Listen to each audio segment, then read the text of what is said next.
Gold, trusted gold buyers. మీరు తాకట్టు పెట్టిన బంగారాన్ని విడిపించి ఈ రోజు ఉన్న మార్కెట్ ధరకు కొనబడను.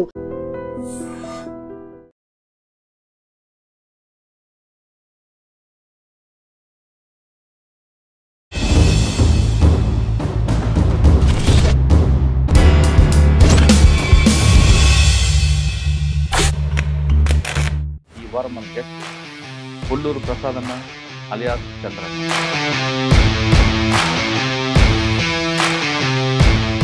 1980లో పుల్లూరు ప్రసాద్ గారు అడవిబాటు పట్టడానికి ప్రధాన కారణం పేద ప్రజల కోసం పనిచేయాలి. ముఖ్యంగా పెద్దపల్లి ప్రాంతంలో పూట మొదటి నుంచి కూడా నక్సలైట్స్ ప్రాంతం. నేను ఆలోచించే పేను తప్ప నాకేదో మా కుటుంబంలో పూట ఏదో సమస్య ఉన్నది. మీరు రావడానికి ప్రధాన కారణం ఆపరేషన్ కాగారు భయపడా లేదా సమాజంలో వస్తున్న మార్పులుగా?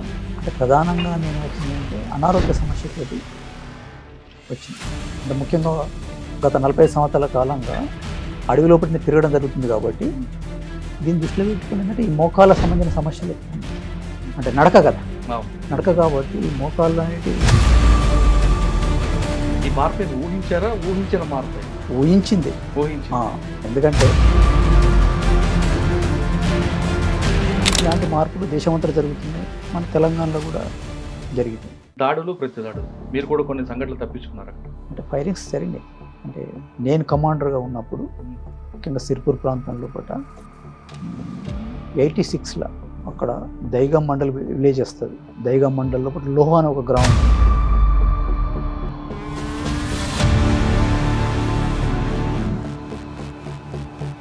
పోలీసులు వస్తున్నారు అనేది అట్లా దాంతో అట్లా ఫైరింగ్ స్టార్ట్ అయింది. పోలీసులకు ఏం కాదు, మాకు కూడా ఏం కాదు. అట్లా అప్పటికి రిట్రీట్ కావడం జరిగింది. సో 1 గంట సేపు ఫైరింగ్ జరిగింది. సోనుజీ రాసిన లెటర్కి మీరు విభేదించారు, దేవజీని సమర్థించారు. మరి మీరు తీసుకున్న నిర్ణయం వెనకండి? పార్టీలో సంక్షోభం వచ్చింది కరెక్ట్, కానీ మేము ప్రత్యక్షం కలిసింది లేదు. సమానమైన దెబ్బతినడంతో నేను 2020 లోపలనే సీసీ మీటింగ్ పోవడం జరిగింది. అప్పటి నుంచి ఇప్పుడు 5 సంవత్సరాలుగా వస్తున్నాను. నేను ఎవరు నాకు కలవలేదు. మరి దేవజీ కలిసారా? దేవి కలవలేదు. మరి మీరు ఆయన సమర్థించారు, ఈయన వ్యతిరేకించారు. ప్రపోజల్ చేసి నా ప్రపోజల్ అంటే నా ఆలోచన అయితే గీత అనేది నేను చెప్పడం జరిగింది. మీకు ఇంత ఒత్తిడిలో ఎప్పుడైనా కొంచెం వినోదం కావాలంటే ఏం చేస్తారు? ఎక్కువ శాతం నేను పేపర్ ఒకటి, రెండవది ఈ వీడియోస్ మీరు చేసే ఉన్నాయి కదా, మీ వచ్చి ఇతరత్ర బయట వచ్చే సమాజంలో కూడా వచ్చి చాలా వాటిని కూడా మేము వాటి చూడడం ద్వారా కొంత అప్డేట్ అవుతున్నాం. బిర్యానీ ప్రాంతంలో మీతో పాటు పనిచేసిన ఆర్కే చనిపోయారు. ఆ సంగతి చెప్పండి. అందులో మీరు తప్పించుకున్నారు. అదొక పని కోసం మేము అక్కడికి రావడం జరిగింది. లక్ష్మీపూర్ అనే విలేజ్ ఒక దగ్గర డేరా వేయడం జరిగింది. డేరా వేసినప్పుడు ఉదయం పూట ఈ గ్రామంలో కూడా పోలీసు వాళ్ళు అంటే కాల్పులు స్టార్ట్ చేసేసి అట్లా మేము కూడా కాల్పులు చేస్తూ నా పక్కన ఉండే ఆర్కే ఏంటిది అని అందుకని శ్వాస ఆడతలేదు అంటే చూట కలిగిందని అర్థమైంది. అట్లా ఆ ఏకేని తీసుకుని రిట్రీట్ కావడం జరిగింది. మీరు వచ్చారు కాబట్టి పార్టీకి నష్టం జరిగింది అనుకుంటే జరగలేదు అంటే పార్టీలో వచ్చిన వాళ్ళు నేను నా వాలంటీర్గా నేను పోయినా, నా వాలంటీర్గా నేను బయటకు చెప్పి వచ్చాను. చెప్పి తుపాకి ఇచ్చి వెళ్ళమన్నారా? అది పార్టీ సొమ్ము కదా సార్, నేను ఇంటికాంచి తీసుకొచ్చింది కాదు తుపాకి. కాబట్టి నేను పోయేటప్పుడు తుపాకు పట్టుకుని వచ్చేటప్పుడు కూడా తుపాకు వాళ్ళకు అప్పచెప్పి.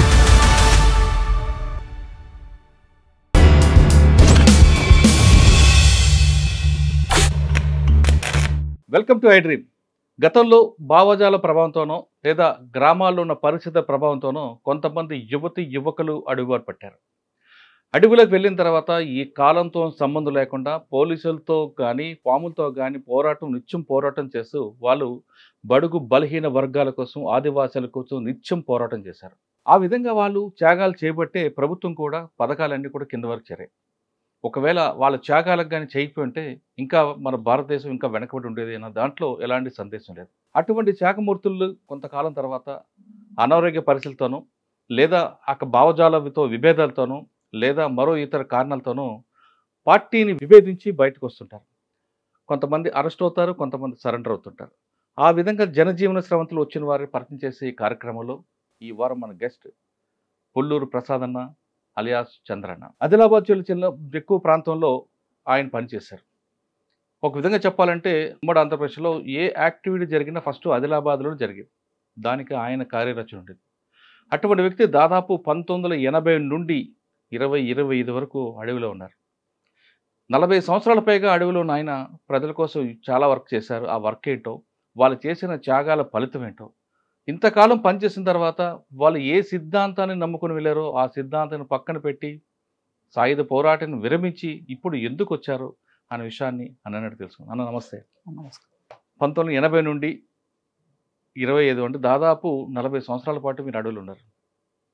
మీకు రక్త సంబంధం కన్నా వర్గ సంబంధం గొప్పదంటూ నమ్మిన వెళ్ళిన మీరు చాలా త్యాగాలు చేసి అక్కడ నిత్యం అడవిలో ఉండి ఇటువైపు పోలీసులు అటువైపు పాములు కానీ జంతువులతో పోరాటం చేస్తూ ఆదివాసుల అభివృద్ధి కోసం మీరు నిత్యం పోరాటం చేశారు.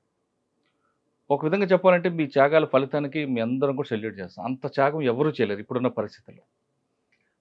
ఇంతకాలం మీరు దాదాపు 40 సంవత్సరాల పాటు అడవిలో అజ్ఞాతంలో ఇటు పోలీసులతో పోరాటం చేసి ఇటీవల ఈ కాలంలో బయటకు వచ్చారు. ఇక్కడ వాతావరణం చూడగానే అప్పుడున్న తెలంగాణ ఎలాగుంది, ఇప్పుడున్న తెలంగాణ ఉంది, సమాజంలో మార్పులు వచ్చాయా లేవా ఇప్పుడు మీకు కనిపిస్తున్నాయా? ఏమొచ్చింది మార్పు అండి? ఒకప్పుడు తెలంగాణ వేరు, ఇప్పుడు తెలంగాణ వేరు. నిత్యం అడవిలో ఉండి ఆ చీకట్లో అజ్ఞాతంలో ఉన్నవాళ్ళు మీరు ఇటీవల 4-5 రోజుల తర్వాత ఈ సమాజంలో రావడం పట్ల సమాజానికి కొత్త సమాజం చూడగానే ఏమనిపించింది? ఈ మధ్యకాలంలో నేను బయటకు వచ్చిన తర్వాత ఓ 2-3 రోజులు ఇక్కడ సిటీ తిరగడం జరిగింది. ఓకే. కొన్ని చూడడం జరిగింది. ఒకప్పుడు 80 ప్రాంతం లోపల సిటీని చూసిన పరిచయం ఉంది. ఇంకా అప్పటికిప్పటికి చూసుకున్నప్పుడు కొంత అభివృద్ధి జరిగింది. అంటే అప్పటికిప్పటికి చూసుకున్నప్పుడు అంటే గత 40 సంవత్సరాల కాలంగా చూసుకున్నప్పుడు కొంత మార్పు ఉన్నది అనేది నాకు అనిపిస్తుంది. అంటే ఈ మార్పు ఊహించారా? ఊహించిన మార్పు ఇది? ఊహించిన మార్పే. ఊహించిన మార్పు. ఊహించింది. ఊహించింది. ఎందుకంటే అంటే ప్రపంచంలో కూడా గ్లోబలైజేషన్ అనేది పెరిగింది కాబట్టి గ్లోబలైజేషన్లో భాగంగా మన భారతదేశం కూడా నూతన ఆర్థిక విధానాలు వచ్చిన తర్వాత ఇలాంటి మార్పులు దేశమంతా జరుగుతున్నాయి. మన తెలంగాణలో కూడా జరుగుతుంది. అంటే కేవలం అభివృద్ధి అంటే ఫ్లైఓవర్లు బిల్డింగ్లు కావని ఒకప్పుడు మీరు అనేవారు. అదేవిధంగా సమాజంలో కూడా మార్పులు వచ్చాయి ఇప్పుడు? వచ్చినాయి. అంటే ఒకప్పుడు తెలంగాణ ప్రాంతంలో పట గ్రామీణ ప్రాంతాల్లో కూడా చూసుకున్నప్పుడు కరడుగట్ట భూస్వామ్య వ్యవస్థ ఉంది. అంటే భూస్వామ్య వ్యవస్థ అనేది ఉంది. అప్పుడు పార్టీ పనిచేస్తున్న క్రమంలో పట అనేక ముఖ్యంగా భూస్వాములకు వ్యతిరేకంగా జరిగిన వర్గ పోరాటం, ఈ పోరాటాలతోటి చాలా మార్పులు వచ్చినాయి. గ్రామీణ చైతన్యం ప్రజల్లో ప్రధానంగా చైతన్యం పెరిగింది, ప్రశ్నించే తత్వం పెరిగింది. కొంత పీపుల్ భూములు లాంటివి కూడా సంపాదించుకున్నారు. అటవీ ప్రాంతంలో కూడా అటవీ భూములు సంపాదించుకున్నారు. ఇలాంటి ప్రజలకు పార్టీ ద్వారా ఇవన్నీ కూడా సాధించుకున్నారు. అంటే ఈ అభివృద్ధి మీరు ఆహ్వానిస్తారా? ఆహ్వానిస్తాం. ఎందుకంటే సమాజంలో జరిగే మార్పులను మేము వాటిని పెద్దాన్ని కూడా పరిశీలిస్తున్నాం కూడా. దానికి తగ్గట్టుగా పార్టీ లోపల కానీ ఎక్కడైనా కానీ అలాంటిది చూడడం ఉన్నది. అంటే మరి ఈ మార్పు అన్నది సమాజంలో మార్పుని మీరు ఆహ్వానిస్తున్నారు కూడా. అది కేవలం పట్టణాలకు పరిమితమా, అడవిలో కూడా ఉండాలంటారా? అంతటా జరగాల్సిన అవసరం ఉంది. పట్టణాలు కావచ్చు, మైదానాలు కావచ్చు, అట్లా అటవీ ప్రాంతాల్లో కూడా ఇంకా అటవీ ప్రాంతాల్లో తక్కువ అభివృద్ధి ఉన్నది. ఇంకా ఆడ మార్పు ఇంకా చాలా రావాల్సిన అవసరం ఉన్నది. అవును. ఆదివాసుల సమస్యలు వాళ్ళు చాలా వెనుకబడ్డ ప్రాంతం కాబట్టి, వెనుకబడ్డ ప్రజలు కాబట్టి అక్కడ ఇంకా విద్య, వైద్యం ఇట్లాంటి విషయాల్లో ఇంకా చాలా వెనుకబడే ఉంది. అవును. మరి మీరు అక్కడ ఉండబట్టి అభివృద్ధి ఆగిపోతుందని ప్రభుత్వం అంటుంది. కానీ మీరు బయటకు వచ్చి ఆ ప్రభుత్వ పథకాలను ఆహ్వానిస్తే అక్కడ కూడా ఆదివాసులు అభివృద్ధి చెందుతారు కదా? అంటే పథకాలు అనేవి ఆదివాసుల ప్రాంతాల పూట మేము ఎలాంటివి అడ్డుకుంటలేము. ఇప్పుడు తెలంగాణ ప్రాంతంలో పూట రోడ్లు వేయదని ఎప్పుడు అనలేము. రోడ్లు అంటే మైదాన ప్రాంతం వేరు, అటవీ ప్రాంతాల్లో కూడా తెలంగాణలో పూట ఆదిలాబాద్ నుంచి వెళితే ఖమ్మం దాకా కూడా అటవీ ప్రాంతం ఉంది. ఈ అటవీ ప్రాంతాల పూట కూడా పార్టీ ఎప్పుడు కూడా కరెంటు కావచ్చు, లేకపోతే రోడ్లు కావచ్చు, ఇలాంటి విషయాల్లో పడి తెలంగాణ ప్రాంతంలో పడితే మేము ఎక్కడ అలాంటిది. కానీ మరి ఈ రోజు కూడా కొంత ఛత్తీస్గఢ్ దండకార్యం ప్రాంతంకి వెళ్తే ఇప్పుడు కూడా రోడ్లు లేని గ్రామాలు ఉంటాయి, కరెంట్ లేని గ్రామాలు కనిపిస్తుంటాయి. మరి మీరు అడ్డుకోబట్టే కదా ప్రభుత్వం అక్కడ రాలేకపోతుంది. అంటే అక్కడ కండిషన్లో కూడా వాళ్ళు అక్కడ పార్టీ నిర్ణయం తీసుకున్నాను. కొన్ని కండిషన్లో మీరు దాదాపు 40 సంవత్సరాల పాటు దండకార్యం ఉన్నారు. మీరు సమాంతర ప్రభుత్వం నడిపారు. జనతన సర్కార్ వల్ల ఆదివాసులకి నష్టం జరిగిందా, లాభం జరిగిందా? అంటే నేను పనిచేసింది మాత్రం తెలంగాణలో పనిచేసిన. మీరు ఆదిలాబాద్ చేశారు, కానీ తర్వాత దండకార్యంలో ఉన్నారు కదా. దండకరణ లేను, ఉమ్. కరిగుట్టలలో ఉన్నాను. కరిగుట్టలో. కరిగుట్టలు తెలంగాణ, సరే, తెలంగాణ. కరిగుట్టలు తెలంగాణ. అవును, కాబట్టి కరెక్టే. కానీ కరిగుట్టలో డెవలప్మెంట్కి కరిగుట్ట లోపల అక్కడ ఉన్న గ్రామాలు తక్కువ, చాలా 2-3 గ్రామాలు తప్ప గుట్ట మీద ఎక్కువ లేవు. కరిగుట్ట గురించి మన తర్వాత మాట్లాడదాం. 1980లో పుల్లూరు ప్రసాదర్ గారు అడవి బాట పట్టడానికి ప్రధాన కారణం ఏంటి? 10th క్లాస్ వరకు మా విలేజ్, మా గ్రామం వడకాపూర్ గ్రామంలోనే చదువుకున్నాం. ఆ తర్వాత ఇంటర్మీడియట్ వరకు పెద్దపల్లికి రావడం జరిగింది. అక్కడ రూమ్ కిరాయి తీసుకొని అన్నం వండుకుంటూ తినుకుంటూ ఒక 78, 79, 80 ఏప్రిల్ వరకు ఇంటర్మీడియట్ ఎగ్జామ్స్ ఇవ్వడం జరిగింది. అంటే అక్కడ ఆర్ఎస్యూలో పనిచేయడం జరిగింది, రాడికల్ విద్యార్థి సంఘం, రాడికల్ స్టూడెంట్స్ యూనియన్. అక్కడ పనిచేస్తున్న క్రమంలో పట నేను ఆలోచించి, అంటే పేద ప్రజల కోసం పనిచేయాలి అంటే ఆ ప్రాంతంలో ముఖ్యంగా పెద్దపల్లి ప్రాంతంలో పట మొదటి నుంచి కూడా నక్సలైట్స్ ప్రాంతం అని. అక్కడ మలోజుల కోటేశ్వరరావుది కూడా పెద్దపల్లి. అట్లాగా బయ్యప్ దేవేందర్ రెడ్డి కూడా ఆ ప్రాంతంలో ఆర్గనైజర్గా పనిచేస్తున్నాడు. గ్రామీణ ప్రాంతాల్లో జరుగుతున్న వర్గ పోరాటాలకు సంబంధించిన ప్రభావం అనేది ఆ ప్రాంతంలో ఉంది. కాబట్టి నేను కూడా అట్లా ఆ విధంగా ప్రజల కోసం పనిచేయాలి అని ఆలోచించే పోయిన తప్ప నాకేదో మా కుటుంబంలో పట ఏదో సమస్య ఉన్నది కాబట్టి అని పోలేదు. నేను వ్యక్తిగత కారణాలు కాదు, వ్యక్తిగత సమాజం మీద సమాజ స్పృహతోటే నేను పీడిత ప్రజలకు సేవ చేయాలి అనే దాంతో బాధ్యత. అప్పుడు ఆర్గనైజర్ దగ్గురాయలింగ్ అనే టైం ఉంది. దగ్గురాయలింగ్ 1980లో వెళ్ళారు మీరు? 80 ఏప్రిల్ 80లో వెళ్ళిన తర్వాత ఆదిలాబాద్ ప్రాంతంలో ఎక్కడెక్కడ పనిచేశారు మీరు? నేను ఫస్ట్ జిల్లా కమిటీ కొరియర్గా పనిచేసిన. ఒక 6 మంత్స్ జిల్లా కమిటీ కొరియర్గా పనిచేసిన. ఆ తర్వాత క్రమంలో కూడా మళ్ళీ ఆదిలాబాద్ పోవడం జరిగింది. ఆదిలాబాద్ అనగానే అప్పుడులో ఏ పోరాటం అయినా సరే మా నక్సల్స్ పోరాటంకి ముందు అక్కడ జరుగుతుంది, అంబుష్ అవ్వడంలో కానీ దాడులు చేయడం కానీ. మీరు జరిగిన కార్యక్రమంలో మీరున్న టైంలోనే పాల్వాయి పురుషోత్తం గారు కానీ, లేదా సిర్పూర్ నగర్ డిఎస్పీ మీద అటాక్ కానీ, ఇవన్నీ కార్యాచరణ పార్టీ ఆదేశాల మీద జరిగిందా, లేదు అక్కడక్కడ జరిగిన ఎన్కౌంటర్కి కౌంటర్గా చేశారు? అవి అప్పుడు జరుగుతున్న నష్టాలు కౌంటర్గా చేసిండ్రు, కౌంటర్గా చేయడం జరిగింది. ఆ రెండు అసలు గుర్తున్నా మీకు? గుర్తుంది, చెప్పగలరా? అంత అంటే ఇప్పుడు అంటే గుర్తులేవు అంత. అంటే కౌంటర్ ఎన్కౌంటర్ అంతే అంతే. కానీ అక్కడ వాళ్ళు పాల్వాయి పురుషోత్తం చేసిన కార్యక్రమాల మీద కానీ దాని మీద కాదు. అట్లా. ఓకే, మీరు పార్టీ అభివృద్ధి కోసం, పార్టీ నిర్మాణం కోసం ఆదిలాబాద్ జిల్లాలో ఏం చేశారు? మీరు ఒక సమాజ స్పృహ మీద వెళ్ళారు, అక్కడ అది నెరవేరింది అక్కడ మీకు? అంటే ముఖ్యంగా అంటే ఆదిలాబాద్లో పట అటవీ ప్రాంతం, ఆదివాసీ ప్రాంతం కాబట్టి ప్రధానంగా అక్కడ భూమి సమస్య చుట్టూత ముఖ్యంగా ఆదివాసుల పోడు భూములకు సంబంధించిన సమస్య. అందులో భాగంగా ఇంద్రవెల్లి ఘటన 1981 ఏప్రిల్ 20 తారీఖు. మీరు ఎక్కడున్నారు? నేను అశ్వబద్దలంలో ఉన్నాను. అశ్వబద్దలంలో నేను ఫస్ట్ అశ్వబద్దల ఘటన మీకు ఐడియా ఉందా? ఉంది. ఇప్పుడు ఎంవి కృష్ణారావు గారు ఎస్పీ అనుకుంటా. ఏం జరిగిందండి ఆ రోజు? అంటే ఆదివాసులు సభ పెట్టుకోవడానికి పోయినప్పుడు అక్కడ వాళ్ళ మీద ఫైరింగ్ జరిగింది. ఫైరింగ్ జరిగితే చాలా మంది ఆదివాసులు చనిపోయినది. కానీ మీరు అందులో లేరు? నేను అక్కడ అంటే ఈ అశ్వవాద ప్రాంతంలో నేను ఉన్నా. దళం ఇక్కడ దళం, అక్కడ వేరే దళాలు ఉన్నాయి. అక్కడ మీరు ఇప్పుడు ఆసిఫాబాద్తో పాటు తిర్యాని ఆ ప్రాంతంలో ఉండేవారు అనుకుంటా కదా? అంటే ఎక్కువ శాతం నేను సిర్పూర్, చెన్నూరు ప్రాంతంలో పనిచేసిన. 87 వరకు. ఎంతకాలం ఉన్నారండి ఆదిలాబాద్ జిల్లాలో? నేను 25 సంవత్సరాలు ఉన్నా. 25 సంవత్సరాలు? 25 బాగా గుర్తున్న మంచి సంఘటన చెప్పండి. మీరు ఒక సామాజిక స్పృహతో వెళ్ళారు కాబట్టి ఆ లక్ష్యం నెరవేరిందా ఆ 25 సంవత్సరాలు అక్కడ? అంటే ఆ ప్రాంతం లోపల ఈ ముఖ్యంగా భూముల సమస్య, ఆదివాసీ సమస్యల చుట్టూతా ఇలాంటి వాటి మీదనే ప్రధానంగా కేంద్రీకరించడం జరిగింది. అట్లాంటి సమస్యలు పరిష్కరించడం జరిగింది. కానీ భూములు మీరు పంచారు, దున్నేవాడిదే భూమి అనేది ఇది నినాదంతో పంచారు, మంచిదే అది. కానీ అది ప్రభుత్వం అంగీకరించిపోతే ఆ భూమి రికార్డు లేకపోతే అవి చెల్లవు కదండి. అవి చెల్లవు. కానీ అప్పుడున్న పరిస్థితుల్లో ఇప్పుడు సిర్పూర్, చెన్నూరు ప్రాంతంలో ఒక 10,000 ఎకరాలు అంటే 90 చెన్నారెడ్డి పీరియడ్ అయాం కాలంలో పట్ట ఒక 10,000 భూములను ప్రజలు ఆక్రమించుకున్నారు. వాటిని ఆ భూములను కుటుంబానికి 2.5-3 ఎకరాల చొప్పున పంపకం కూడా చేయడం జరిగింది. వాళ్ళు కాస్ట్ చేసుకున్నారు కొంతకాలం.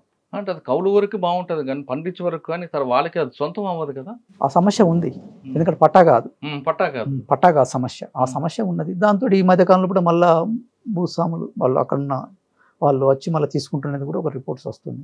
ఆదిలాబాద్ జిల్లాలో మీకు భూములు పంచడం అంటే గుర్తుంది అంటున్నారు, కానీ దాడులు, ప్రతి దాడులు మీరు కూడా కొన్ని సంఘటనలు తప్పించుకున్నారు అక్కడ. అంటే ఫైరింగ్స్ జరిగినాయి. అంటే నేను కమాండర్గా ఉన్నప్పుడు ముఖ్యంగా సిర్పూర్ ప్రాంతం లోపల 86లో 1986 లోపల అక్కడ దైగం మండల్ విలేజ్ వస్తుంది. దైగం మండల్ లోపల లోహా అని ఒక గ్రామం ఉంది. అవును. అటవీ ప్రాంతం లోపల వాటర్ పాయింట్ ఉంటుంది. ఆ వాటర్ పాయింట్ కాడ మేము డేరా వేసుకున్నాం. ఆ డేరా వేసుకున్న తర్వాత 12-1 గంటల ప్రాంతం లోపల ఒక పోలీస్ బిహెచ్ వచ్చింది. ఆ నీళ్ళు పాయింట్ చూసుకుంటూ మీద చెక్ చేసుకుంటూ వస్తున్నప్పుడు మా సెంట్రీ గమనించింది, అంటే పోలీసులు వస్తున్నారు అనేది. అట్లా దాంతో అట్లా ఫైరింగ్ స్టార్ట్ అయింది. 1 గంట సేపు ఫైరింగ్ జరిగింది. అట్లా పోలీసులకు ఏం కాలేదు, మాకు కూడా ఏం కాలేదు. అట్లా ఆ పద్ధతి రిట్రీట్ కావడం జరిగింది. 1 గంట సేపు ఫైరింగ్ జరిగింది. ఓకే. అప్పుడు ఆ కాలంలో మంగ్లీ దళంలో మీరు చేసిన కార్యక్రమం చెప్పండి. అంటే మంగి ప్రాంతం లోపల నేను జిల్లా కమిటీ సెక్రటరీని అక్కడికి వెళ్ళాను. నేను 92 నుంచి జిల్లా కమిటీ సెక్రటరీగా పనిచేసిన. కాబట్టి మంగి ప్రాంతంలో పూట అక్కడ దళాలను గైడ్ చేయడం కోసం అక్కడ ఆ ప్రాంతంలో పోయి వాళ్ళు గైడ్ చేయడం జరిగింది తప్ప నేను కింది గ్రౌండ్ లెవెల్లో నేను పోలేదు. అంటే ఇన్ని సంవత్సరాలు పనిచేస్తారు కదా, ఇప్పుడు అమ్మా నాన్న గుర్తు రాలేదు మీకు? గుర్తొచ్చింది. ఎందుకు అంటే వాళ్ళ రక్త సంబంధం కదా, అది వాళ్ళ గురించి ఆలోచించలేదా మీరు? ఆలోచించిన. మరి వాళ్ళ గురించి చూడాలి కదా. మీరు ప్రజలు సామాజిక సృహ అన్నారు, వర్గ సంబంధం గొప్పదంటున్నారు. కానీ మనకి జన్మనిచ్చిన తల్లిదండ్రులు మర్చిపోయి అటువైపు వెళ్ళడం ఎంతవరకు కరెక్ట్ అంటారు? మనం సమాజ సేవ చేయాలనుకున్నాం కాబట్టి అవన్నీ సెకండరీ అయితే అదే అవుతుంది. మీకు అసలు మీకు ప్రపంచాన్ని పరిచయం చేసింది అమ్మ కదా. అంటే ప్రజలే తల్లిదండ్రులు అనుకునే పోవడం జరిగింది. అవును, కరెక్టే. అంటే తల్లిదండ్రులు కూడా గుర్తొస్తారు, కానీ నేను ఎప్పుడు కూడా తల్లిదండ్రులు మా దగ్గర రాలేదు, నేను కూడా వాళ్ళ దగ్గర పోలేదు. కానీ మనకి ప్రపంచాన్ని పరిచయం చేసింది అమ్మా నాన్న కదా. నిజమే, కానీ మనం ప్రజలే అట్లా రావడానికి అవకాశం లేదు. అంటే పరిస్థితులు. ఎప్పుడైనా మాట్లాడడానికి ప్రయత్నం చేశారు అమ్మా నాన్నతో? ఒకసారి 90 లోపల కలిసడం జరిగింది. 90 లోపల నేనే వచ్చి, అప్పుడు లీగల్ పీరియడ్ చిన్నారెడ్డి ఆయాం కాలం లోపల నేనే వచ్చి ఒకసారి కుటుంబాన్ని, మా బ్రదర్ను, తమ్ముడిని, చెల్లెను అందరినీ కూడా కలిసిన. ఒకసారి 2004లో చర్చల సమయం పార్టీకి నష్టం జరిగిందా, లాభం జరిగిందా?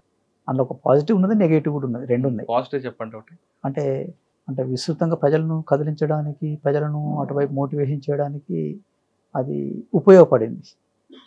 రెండవది, చర్చలు విఫలమైన తర్వాత నష్టాలు ఎక్కువ జరిగినాయి. దాంతో కొన్ని తప్పు ట్రెండ్స్ కూడా పార్టీ లోపల లీగల్ డివియేషన్స్ వచ్చి నష్టాలు జరిగి అట్లా అది నెగిటివ్గా పడ్డది. 25 సంవత్సరాలు ఆదిలాబాద్ తర్వాత మీరు మన అటువైపు ఎందుకు వెళ్ళాల్సి వచ్చింది? అంటే రాష్ట్ర కమిటీ సభ్యుడిగా ట్రాన్స్ఫర్ చేసిండ్రు, అంటే ఖమ్మం జిల్లాకు ట్రాన్స్ఫర్ చేసిండ్రు. అట్లా ఖమ్మం జిల్లాలో 2006 లోపల పోయి 2006 నుంచి అక్కడ పనిచేసిన. ఆ తర్వాత 2007 లోపల NTHZC కాన్ఫరెన్స్ జరిగింది. ఆ కాన్ఫరెన్స్ లోపల NTHZC సెక్రటరీగా ఖమ్మం జిల్లాలో అప్పటికే ప్రజా ప్రతిఘటన అని, న్యూ డెమోక్రసీ అని వాళ్ళు కూడా తిరుగుతుండేవారు. వాళ్ళతో ఎప్పుడైనా మనకి తరసపడేవారు ఎక్కడైనా? వాళ్ళ భావజాలం వేరు, మన భావజాలం వేరు. మన సాయుధ పోరాటం అంటాం, వాళ్ళు అది కాకుండా అంటారు. ఈ కాన్ఫ్లిక్ట్ ఎక్కడైనా మీకు ఎదురుపడిందా? నాకైతే ఎదురుపడలేదు. అంటే నేను వాళ్ళని ఎప్పుడు కలవలేదు. అంటే ఎక్కువ శాతం నేను అంటే ఖమ్మం జిల్లా అనుకున్నప్పుడు గోదావరి అవతల దిక్కే ఉన్నా. అంటే చెర్ల, వెంకటాపూరు, తర్వాత వాజేడు, ఆ కరిగుట్టలు, దాన్ని బేస్ చేసుకుని ఉండడం జరిగింది. బేస్ చేసుకుని ఉండడం జరిగింది. ఇటు కూడా రావడం జరిగింది. ఏటు నాగారం, మాదేపూరు, ఈ ప్రాంతం తాడువాయి ఇటు కూడా వచ్చినా కానీ ఎప్పుడు కలవలేదు. నాకు టచ్ కాలేదు, దళాలకు టచ్ అయ్యేది. ఇద్దరు 2 వర్గాలు కొట్టుకునేవారు కదా. ఉన్నది చాలా కాలం నుంచి కూడా అట్లా ఘర్షణలు జరిగినాయి, అట్లా నష్టాలు జరిగినాయి. వాళ్ళు చనిపోయింది, మా వాళ్ళు చనిపోయింది, జరిగింది ప్రాసెస్. దాదాపు 40 సంవత్సరాల పార్టీలు ఉన్నారండి. ఇటీవల కాలంలో కేంద్ర మంత్రి ఒక వార్నింగ్ ఇచ్చారు. వార్నింగ్ కాదు, 26 కల్లా సరెండర్ అవ్వాలని. మీరు రావడానికి ప్రధాన కారణం ఆపరేషన్ కగారు భయపడా, లేదా సమాజంలో వస్తున్న మార్పులుగా? ఎందువల్ల వచ్చారు మీరు? మీకేమైనా ఆరోగ్య సమస్యలు? అంటే ప్రధానంగా నేను వచ్చింది అంటే అనారోగ్య సమస్యతోటి వచ్చిన. అంటే ముఖ్యంగా గత 40 సంవత్సరాల కాలంగా అడవి లోపల తిరగడం జరుగుతుంది కాబట్టి దీన్ని దృష్టిలో పెట్టుకుని ఏంటంటే ఈ మోకాళ్ళ సంబంధించిన సమస్యలు ఎక్కువ ఉన్నాయి. అంటే నడక కదా, నడక కాబట్టి ఈ మోకాళ్ళు అనేటి నడవని పరిస్థితి వచ్చి. ఇప్పుడు మీతో పాటు చాలా మంది ఉన్నారండి. ఉప్పాల గణపతి గారు కావచ్చు, తర్వాత ఇంకా పేర్లు చాలా మంది, మల్లా రాజిరెడ్డి గారు. తెలంగాణ నుంచి వెళ్ళిన అందరూ కూడా సెంట్రల్ క్యాంప్స్ ఉండి వాళ్ళందరికీ అనారోగ్య సమస్యలు ఉన్నాయి. ఈ సమస్యలతో ప్రజల కోసం పోరాటం చేయడం అవసరమా అనుకున్నారా? లేదు ఇంక ముందు మన హెల్త్ చూసుకుందామని వచ్చే వరకు కనిపిస్తుంటారు కొంతమంది. అనారోగ్య సమస్యలు ఉన్నాయి కాబట్టి ఇప్పుడున్న ఎందుకు చేస్తున్నామా అనేది మీకు ఎప్పుడు అనిపించి రాలేదా భావన? ప్రజల నుంచి మద్దతు కరువు అవుతున్న సమయంలో ఎందుకు చేయాలి మనం అనేది ఎప్పుడు రాలేదు ప్రశ్న మీకు? అట్లా ఎప్పుడు రాలేదు. అంటే ప్రజల కోసం మనం సాక్రిఫైస్ చేద్దామని పోయినాం కాబట్టి అలాంటిది ఎప్పుడు అట్లా ఆ పద్ధతిలో ఒకటి ఆలోచించాం. అంటే కాబట్టి అనారోగ్య సమస్య ఉంది కాబట్టి ఈ పద్ధతిలో ఒకటి ఆలోచిద్దామని జనజీవనంలో ఒకటి రావడం జరిగింది. ఇక్కడికి వచ్చిన తర్వాత సమాజంలో మార్పు చూశారు, సిటీ అంతా తిరిగారు. ఒక్కసారి గతం గుర్తొచ్చిందా? వస్తుంది, గుర్తొస్తుంది కదా ఎట్లయినా. అసలు రోజు అడవిలో ఎలాగే ఉంటుందండి మీకు ఈ దైనందిన కార్యక్రమం? అంటే అడవి లోపల రోజువారీ దినవారీ కార్యక్రమం ఉంటుంది. 4 గంటలకే లేవడం ఉంటుంది, అలర్ట్ కావడం ఉంటుంది. ఆ తర్వాత 6 గంటల వరకు అట్లా రోల్ కాల్ అనేది ఉంటుంది, రోల్ కాల్. ఆ తర్వాత కాలకృత్యాలు తీర్చుకోవడం, ఆ తర్వాత ఎక్సర్సైజ్ చేయడం అనేది 6 to 7 ఇట్లా ఈ పద్ధతి ఒకటి. ఆ తర్వాత 8 గంటల కంటే టిఫిన్ ఉంటుంది. మళ్ళీ 8 to 12 మధ్యలో ఒకటి క్యాడర్కు సమిష్టి ఇట్లా వ్యవహారం ఉంటుంది. ఇంకా నాయకత్వం ఉంటుంది, మీటింగ్స్ ఇట్లాంటివి చేయడం. మళ్ళీ 12 గంటల కంటే అన్నం ఉంటుంది. మళ్ళీ 12 నుంచి 2 గంటల వరకు రెస్ట్ ఉంటుంది. తర్వాత మళ్ళీ 2 నుంచి మళ్ళీ చదివిన వాళ్ళు చదువు చెప్పడం, అంతా టీచింగ్ చేయడం అంటే ఇట్లా ఉంటుంది. 5 గంటలకు మళ్ళీ రోల్ కాల్ ఉంటుంది. ఇట్లా రోజు దినవారీ కార్యక్రమం నడుస్తుంది. మరి గ్రామాల్లో ప్రజల సమస్యలు ఎప్పుడు తెలుసుకుంటారు? ఉదయం పూట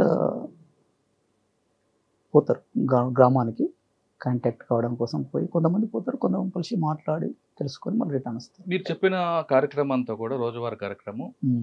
నిర్బంధం లేనప్పుడు, నిర్బంధం పెరిగినప్పుడు మీకు ప్రజలు కూడా దగ్గర రారు. ఇటువంటి పరిస్థితులు మీరు ఎలా ఉండేవారు? అంటే ప్రధానంగా అంటే నిర్బంధం ఎక్కువ ఉన్నప్పుడు అంటే పగలు కాంటాక్ట్ చేయడం తక్కువ ఉంటుంది గ్రామాన్ని. నైట్ సాయంత్రం పూట గ్రామాన్ని కాంటాక్ట్ చేయడం ఉంటుంది. గ్రామాన్ని కాంటాక్ట్ చేసి అట్లా పరిచయం ఉన్న వాళ్ళను ఒకరిద్దరు పిలుచుకొని మాట్లాడి ఊరి సమస్యలు ఏంటి ఇలాంటివి తెలుసుకొని మళ్ళీ వాటిని అన్నం గిన్నం సంబంధించిన సమస్య పరిష్కరించుకొని రావడం జరుగుతుంది. అంటే అదంతా కేవలం సాయుధ పోరాటం ద్వారా సాధ్యం అనుకున్నారా? మీరు మాటల ద్వారా కాదనుకున్నారా? మావోయిస్ట్ అక్కడ రాజకీయాలు చెప్తారు, అక్కడ రాజకీయాలు చెప్తారు. ప్రజల కోసం మనం పనిచేయాలి, ప్రజా సమస్యలు కాబట్టి వాళ్ళు భయపడతారు మీ దగ్గర. తుపాకు పట్టుకున్నాక ఆత్మరక్షణ కోసమే, ఆత్మరక్షణ కోసమే. ఎవరి నుంచి మీకు ఆత్మరక్షణ? ప్రజల నుంచా, ప్రభుత్వం నుంచా? అంటే ఇప్పుడు ఇది వర్గ పోరాటం అనుకుంటున్నాం కాబట్టి అంటే మనం రాజ్యానికి వ్యతిరేకంగా ఇది అంటే తుపాకీ లేకపోతే మనం ప్రజల్లో మార్పు తేలేమా, చైతన్యత తేవలేమా వాళ్ళకి?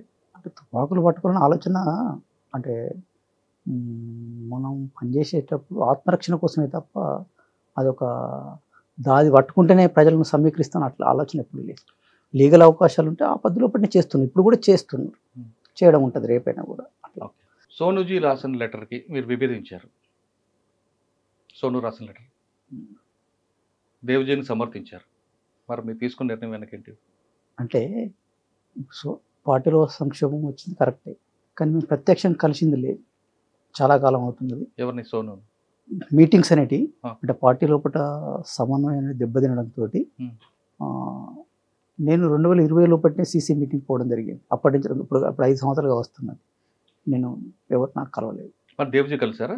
దేవి కూడా కలవలేదు. మరి మీరు ఆయనకు సమర్థించారు, ఈయన వ్యతిరేకించారు నిర్ణయాన్ని. అంటే ఉత్తరాలు రాస్తారు కదా, ఉత్తరాలు రాస్తే వాళ్ళ లైన్ తోటి వాళ్ళు ఉన్నారు, వీళ్ళ లైన్ తోటి వీళ్ళు ఉన్నారు. అవును, మరి మీరు దేవ్జీని మీ ఇద్దరు ఎందుకు రావాల్సి వచ్చింది? ప్రపోజల్ చేసి నా ప్రపోజల్ అంటే పీబీ మెంబర్గా, ఆయన సీనియర్ పీబీ మెంబర్ కాబట్టి ఆ పద్ధతిలో పుట్ట నా వైపు నుంచి నాకు ప్రపోజల్ ఉత్తరం రాసి నా ఆలోచన అయితే గీత అనేది నేను చెప్పడం జరిగింది. గతంలో 1975 ప్రాంతాల్లో కొండపల్లి సీతారామ గారు కూడా పార్టీని లీగలైజ్ చేస్తే బాగుంటుందని ఒక తీర్మానం తీసుకొచ్చారు. అంతకుముందు పెంబర్తిలో కూడా ఒక తీర్మానం వచ్చింది. పెంబర్తిలో మనం పోలీసులని మధ్య మనం దాడులు చేయాలి, తుపాకీ ఎత్తుకురావాలని జడ్జి ఆయన ఒక తీర్మానం. తర్వాత పార్టీ మీద ఎప్పుడైతే ప్రజల మీద పోలీసు నుంచి ఒత్తిడి పెరిగిందో ఆయన ఒక తీర్మానం చేస్తే ఆయన మీరందరూ కూడా అప్పట్లో వ్యతిరేకించారు. కానీ ఇప్పుడు మీరు చేస్తున్న కార్యక్రమం అదే కదా. అంటే దాని మీద కాంక్రీట్గా ఎక్కడ చర్చ, సమావేశాలు లేవు కదా సార్. సమావేశాలు ఉంటున్న సమావేశాల్లో చర్చించుకొని నిర్ణయించుకోవచ్చు. ఇప్పుడు 2020 నుంచి వెళ్ళి సమావేశాలు జరుగుతలేవు సరిగా, ఎక్కడ వాళ్ళు అక్కడే ఉంటున్నారు. అట్లా నంబలకేశ్వరరావు కూడా ఈ మధ్యలో చనిపోయింది. అట్లా వాళ్ళతో కాంటాక్టే లేదు మనకు. అట్లా దాంతో ఇక ఏం జరుగుతుంది ఎట్లా జరుగుతుంది అనేది చాలా విషయాలు తెలియదు. అట్లా కనెక్షన్ లేదు. గ్యాప్ ఉంది. మాడుకు ఇక్కడికి తేడా ఉంటుంది కదా. అవును. వాళ్ళందరూ మాడులో ఉంటారు, నేను ఇక్కడ ఈ Correct. బార్డర్ లోపల ఉమ్. ఇక్కడ ఈ ప్రాంతంలో కూడా ఉండడం జరుగుతుంది. కాబట్టి ఎక్కువ తెలియదు విషయం. ఒకసారి మాడికి మీకు కమ్యూనికేషన్ గ్యాప్ ఉంది కర్రిగుట్లకి. మరి కర్రిగుట్లో మీరు చాలా కాలం ఉన్నారు కాబట్టి అక్కడ చేసిన కార్యక్రమాలు ఉన్నాయి. అంటే ప్రధానంగా ఇప్పుడు కేవలం అక్కడ మందుపాతలు పెట్టడం, ఆదివాసులు చనిపోవడం అటుండే జరిగాయి తప్ప అభివృద్ధి ఏం కనపడలేదు. అంటే మేము ప్రధానంగా ఇక్కడ చెర్ల, వెంకటాపూర్, వాజడి బార్డర్ గ్రామాలు ఉన్నాయి కదా, వాటి మీద ఎక్కువ. అంటే చెర్ల వెంకటాపురంలో మీకు కొంత మీ మీ ఆధిపత్యం కనిపిస్తుంది. కొంచెం ముందుకు వెళ్తే ఛత్తీస్గఢ్ వెళ్తే అక్కడ జంతన్ సర్కార్ కనిపిస్తుంటుంది. జంతన్ సర్కార్లో మీరు భాగస్వాములు కాదు. అక్కడ మా భాగస్వామ్యం లేదు. అక్కడ అంటే వాళ్ళు చూసుకుంటారు, అది డీకే పార్టీ కదా, అది అవును. అక్కడ డీకే పార్టీ. కానీ అక్కడ జరుగుతున్న కార్యక్రమాలు మీకు అవగాహన ఉంది కదా. జనరల్ అవగాహన ఉంటుంది అంతే తప్ప ప్రత్యక్షంగా వాటిని గైడ్ చేయడం కావచ్చు, చూడడం కావచ్చు, అలాంటిది ఏముండదు. ఆత్మరక్షణ కోసం కొన్నిసార్లు అటు ఆ గ్రామాలకు పోవడం జరుగుతుంది తప్ప లేకపోతే ఏం లేదు. అక్కడ పార్టీ దాదాపు 40 సంవత్సరాలు ఉన్నారు కదా కర్రిగుట్లో. ఆ ప్రాంతం 20 సంవత్సరాలు హైదరాబాద్, తర్వాత వెళ్ళారు. ఫస్ట్లో ఉన్న ప్రాథమిక దశలో ఉన్న ప్రజల్లో మీకు ఆదరణ తర్వాత పెరిగిందా, కరువైందా, అంటే కనుమరుగవుతుంది వస్తుంది? క్రమంగా తగ్గింది. తగ్గింది. తగ్గింది దానికి కారణం ఏమనుకోవచ్చు? అంటే దాడులు పెరిగినాయి, శత్రు దాడి ఎక్కువ ఉన్నది. ఒకప్పుడు ప్రజలు ఫ్రీగా వచ్చేది, ఇప్పుడు దగ్గర దగ్గర కార్పొరేట్ సెక్యూరిటీ క్యాంపులు అయినాయి. అంటే 3-4 కిలోమీటర్స్ ఒక క్యాంపు వచ్చినాయి అక్కడ. అట్లా దీంతో కొద్దిగా పీపుల్ భయపడుతున్నారు. అంటే అదే కారణం అనుకోవచ్చా? లేదు కుల సంఘాలు పెరిగాయి. గతంలో కుల సంఘాలు లేకపోతే పార్టీ దగ్గరకు వచ్చేవారు, కుల సంఘాలు పెరిగాయి. దాంతోపాటు ఎక్కడికక్కడ డెవలప్మెంట్స్ వస్తున్నాయి. అవన్నీ ఆ ఫలాలు చూసిన తర్వాత ప్రజలు మీకు దూరం పెట్టారనేది మీరు గ్రహించారు అసలు? ఇంకా ప్రజల్లో కూడా అంటే పథకాలు వచ్చినాయి అనుకున్నప్పుడు ఎంత వాళ్ళు తీసుకోవాలనేది ఉంటుంది కదా, తీసుకుంటారు. దాన్ని కూడా పార్టీ అబ్జెక్షన్ ఏం చెప్పలేదు అక్కడ. పార్టీ కూడా అలాంటి వాటి అన్నిటి కూడా పర్మిట్ చేసింది. సోను రాసిన 22 పేజీలు లేఖను చదివారు మీరు? సోను అలియాస్ మల్లో వేణుగోపాల్ గారు రాసింది చదివారా? చూసి అందులో ఆయన ఒక పదం వాడారు, మిడిమిడి జ్ఞానంతో మేము తీసుకున్న నిర్ణయాల వల్లే పార్టీ నష్టం జరిగిందని. అది ఆయన ఒక్కరికి అనుకోవచ్చా, లేదు పార్టీలో ఈరోజు మీలాంటి వాళ్ళ త్యాగాలు చేసిన అందరిని కూడా అది ఆపాదించవచ్చు? లేఖ రాసిండు అతను. పార్టీలో పుట్ట అట్లాంటి విషయాల్లో పుట్ట ఏమైనా ఉంటే అంటే అంతర్గతంగా చర్చించుకోవాలి. అంటే ఆ విడిపిడి జ్ఞానంతో చేసుకున్న నిర్ణయాలు అంటే ఈరోజు చాలా మంది అమరులయ్యారు, మిమ్మల్ని నమ్ముకుని వచ్చిన వాళ్ళు కూడా చనిపోయారు. అంటే వాళ్ళని కూడా ఇందులో కలపడం సంభవం అనుకోవచ్చా? అంటే ఆల్రెడీగా 2024 ఆగస్టులో కూడా ఒక పీబీ సమావేశం జరిగింది. ఒక డాక్యుమెంట్ కూడా బయటకు వచ్చింది. అది పార్టీ క్యాడర్ వరకు కింది వరకు కూడా వచ్చింది. దాంట్లో తప్పులు జరిగినది కూడా ఆ డాక్యుమెంట్ ఒప్పుకున్నది. అంటే గత 10-15 సంవత్సరాల కాలంగా కొన్ని విషయాలను మనం అర్థం చేసుకోలేదు కాబట్టి ఇప్పటికైనా కూడా వాటి అర్థం చేసుకొని మనం అప్డేట్ కావాల్సిన అవసరం ఉందనేది కూడా డాక్యుమెంట్. మీరు ఒప్పుకున్నారు, కానీ మిమ్మల్ని నమ్ముకొని మీ భావజాలంతో వాళ్ళు వచ్చిన వాళ్ళందరూ కూడా కొంతమంది అమరులయ్యారు. మరి ఆ కుటుంబాలందరూ కూడా బాధ అనిపిస్తుంది కదా. ఇప్పుడు మిమ్మల్ని నమ్ముకొని వచ్చాం, మీ కుటుంబాలందరూ రోడ్డు మీద పడ్డామని. త్యాగాలు చేయడానికే వచ్చిండ్రు, అమరులయ్యిండ్రు. ఆ బాధ ఉంటుంది, ఎప్పుడైనా ఉంటుంది, ఇప్పుడైనా ఉంటుంది, అప్పుడైనా ఉంటుంది. ఆ కుటుంబాలు ఇబ్బంది పడడం కావచ్చు, బాధపడడం కావచ్చు, వాళ్ళందరూ కూడా రుణపడే ఉన్నాం మేమైతే, అంతే కదా. ఆ నష్టం అనేది జరిగింది. ఇప్పుడు సోనుజీతో పాటు దేవ్జీ ఇప్పుడు కొత్తగా ఒడిశా కమిటీలో ఊకే గణేష్ ఆయన ఒక స్టేట్మెంట్ ఇచ్చారు. ఉన్నారా ఆ పేరుతో ఎవరైనా? నాకు తెలిసినంత మట్టుకైతే గణేష్ పేరుతో అయితే వరకు అయితే ఎప్పుడైతే స్టేట్మెంట్లు అయితే రాలేదు. ఊకే గణేష్ ఇంతకుముందు ఒడిశాలో దామన్జోడి ఆ ప్రాంతంలో తిరిగారు. దామన్జోడి, కొరాపుట్, సున్నాపేట, ఆ నాగావళి దళంలో కూడా కొంతకాలం పనిచేస్తారు. రూపదాద్ అంటే ఉన్నాడు అక్కడ. రూపదాద్ అంటే అక్కడ పనిచేస్తారు. రూపదా ఎలియాస్ ఊకే గణేష్ పాక హనుమంతు, నల్గొండ జిల్లా అతను సిసి మెంబర్గా అక్కడ ఆ ప్రాంతాల్లో కూడా అయితే పనిచేస్తున్నాడు. అక్కడ ఆయన ఇప్పుడు అక్కడ సిసి మెంబర్గా. మీరు సిసి మెంబర్గా ఎప్పుడు అయ్యారు మీరు? 2008. 2008 నుంచి 2025 వరకు సిసి కమిటీ మీ మెంబర్స్ అంతా ఎప్పుడు కలుసుకున్నారు? ఒకసారి కలుసుకున్నారా? కొన్నిసార్లు ఉత్తరాల ద్వారా. కొన్నిసార్లు కలుసుకున్నాం. చివరిగా 2020 లాస్ట్. 2020 ఎక్కడో మాడ ప్రాంతాల్లో. మాడే హెడ్ క్వార్టర్ కదా. అవునా? మాడే హెడ్ క్వార్టర్ కదా, కాబట్టి అక్కడనే ఎక్కువ సమావేశాలు జరిగాయి. మీరు ఉదయం నుంచి ఎంత దినచర్య చేసుకున్నా సమాజం ఏం జరుగుతుంది, ప్రజలు మన కోసం ఏమనుకుంటున్నారు అనేది మీరు విచారిస్తుంటారు. మీకు ఎప్పుడు రాలేదా ప్రజలు మనకు దూరం అవుతున్నారు, ప్రజలు మనల్ని వ్యతిరేకిస్తున్నారు అనే సమాచారం మీకు రాలేదు ఎప్పుడు? అట్లా ఉండదు. అంటే బయట జరుగుతుంది ఏంటో, డెవలప్మెంట్ ఏంటి, ప్రజలు మనకు ఎందుకు వ్యతిరేకిస్తున్న విషయాన్ని మీ నోటీస్కి వచ్చిందా? మేము కూడా పేపర్ ఫాలో అవుతాం కదా, పేపర్ కానీ. మరి ఆ విషయాన్ని మీరు ఎందుకు సెంట్రల్ కమిటీ నోటీస్ తీసుకెళ్ళారు? చర్చించినాం. చర్చ 2018లో కావచ్చు, 2020లో కావచ్చు, అక్కడ సమావేశాలు జరిగినప్పుడు దాన్ని దృష్టిలో పెట్టుకొని చర్చించే కొన్ని డాక్యుమెంట్స్ తయారు చేయడం జరిగింది. 2018 లోపల ఒక POR తయారు చేసిండ్రు. ఆ తర్వాత కూడా డాక్యుమెంట్స్ తయారైంది. 2018లో అయిన తర్వాత మీరు ఒక డాక్యుమెంట్ చేసుకున్నారు. దానికి అనుగుణంగా స్టెప్స్ తీసుకున్నారు, కేవలం అది డాక్యుమెంట్ వరకు మాత్రం పరిమితమైంది? స్టెప్స్ తీసుకున్నారు. ఆచరణ పోతున్న క్రమంలో నష్టాలు జరుగుతుంది. ఆచరణకు పోతున్న క్రమంలో కొన్ని నష్టాలు జరుగుతుంది. ఇప్పుడు పార్టీ నుంచి మీరు మోకాళ్ళ నొప్పులతో బయటకు వచ్చారు. ఇప్పుడు మీరు ఏం చేయబోతున్నారు? అంటే ప్రజలకి సమస్య అయితే ఉంటుంది, విప్లవం అయితే ఆగిపోదు. ప్రజల సమస్య ఇంకో రూపంలో అది ఏ విధంగా మీరు ఆ లైన్ తీసుకుంటారు? రెండోది, ఇప్పుడు ప్రస్తుతం భారతదేశంలో విప్లవం వచ్చే సమస్య ఆ వాతావరణం కనిపిస్తుందా మీకు? ఇప్పుడున్న పరిస్థితుల లోపల ఇక్కడ ప్రజల లోపల ఉండి, ప్రజల మధ్య ఉండి ప్రజాస్వామిక పద్ధతులు కూడా చేయాలని ఆలోచిస్తుంది. అంటే ఏ విధంగా? తుపాకీ లేకుండానా? తుపాకీ లేకుండా ఇక్కడ ఈ ప్రజాస్వామిక పద్ధతులు అంటే ఇక్కడ తుపాకీ ఎట్లా సాధ్యమవుతుంది సార్? అది సాధ్యం కాదు కదా. కాబట్టి ఇక్కడ ప్రజాస్వామిక పద్ధతులు పట్ల నేను ఇక్కడ ఉండి. ఇప్పుడు ప్రజలకు ఏ సమస్యలు ఉన్నాయో మీరు గుర్తించారు? ఇప్పుడు దున్నేవాడు భూమి లేదు, అందరికీ బాగుంది. ఇప్పుడు భూస్వామ్య వ్యవస్థ లేదు, అర్ధ భూస్వామ్యం అది కూడా లేదు. గతంలాగా భూస్వామ్య వ్యవస్థ లేదు. గతంలాగా భూస్వామ్య వ్యవస్థ లేదు, కానీ దోపిడీ మాత్రం లేకుండా లేదు. ఇప్పుడు గ్రామీణ ప్రాంతాల్లో కూడా దోపిడీ అనేది, అసమానతలు అనేటివి దేశవ్యాప్తంగా ఉన్నాయి.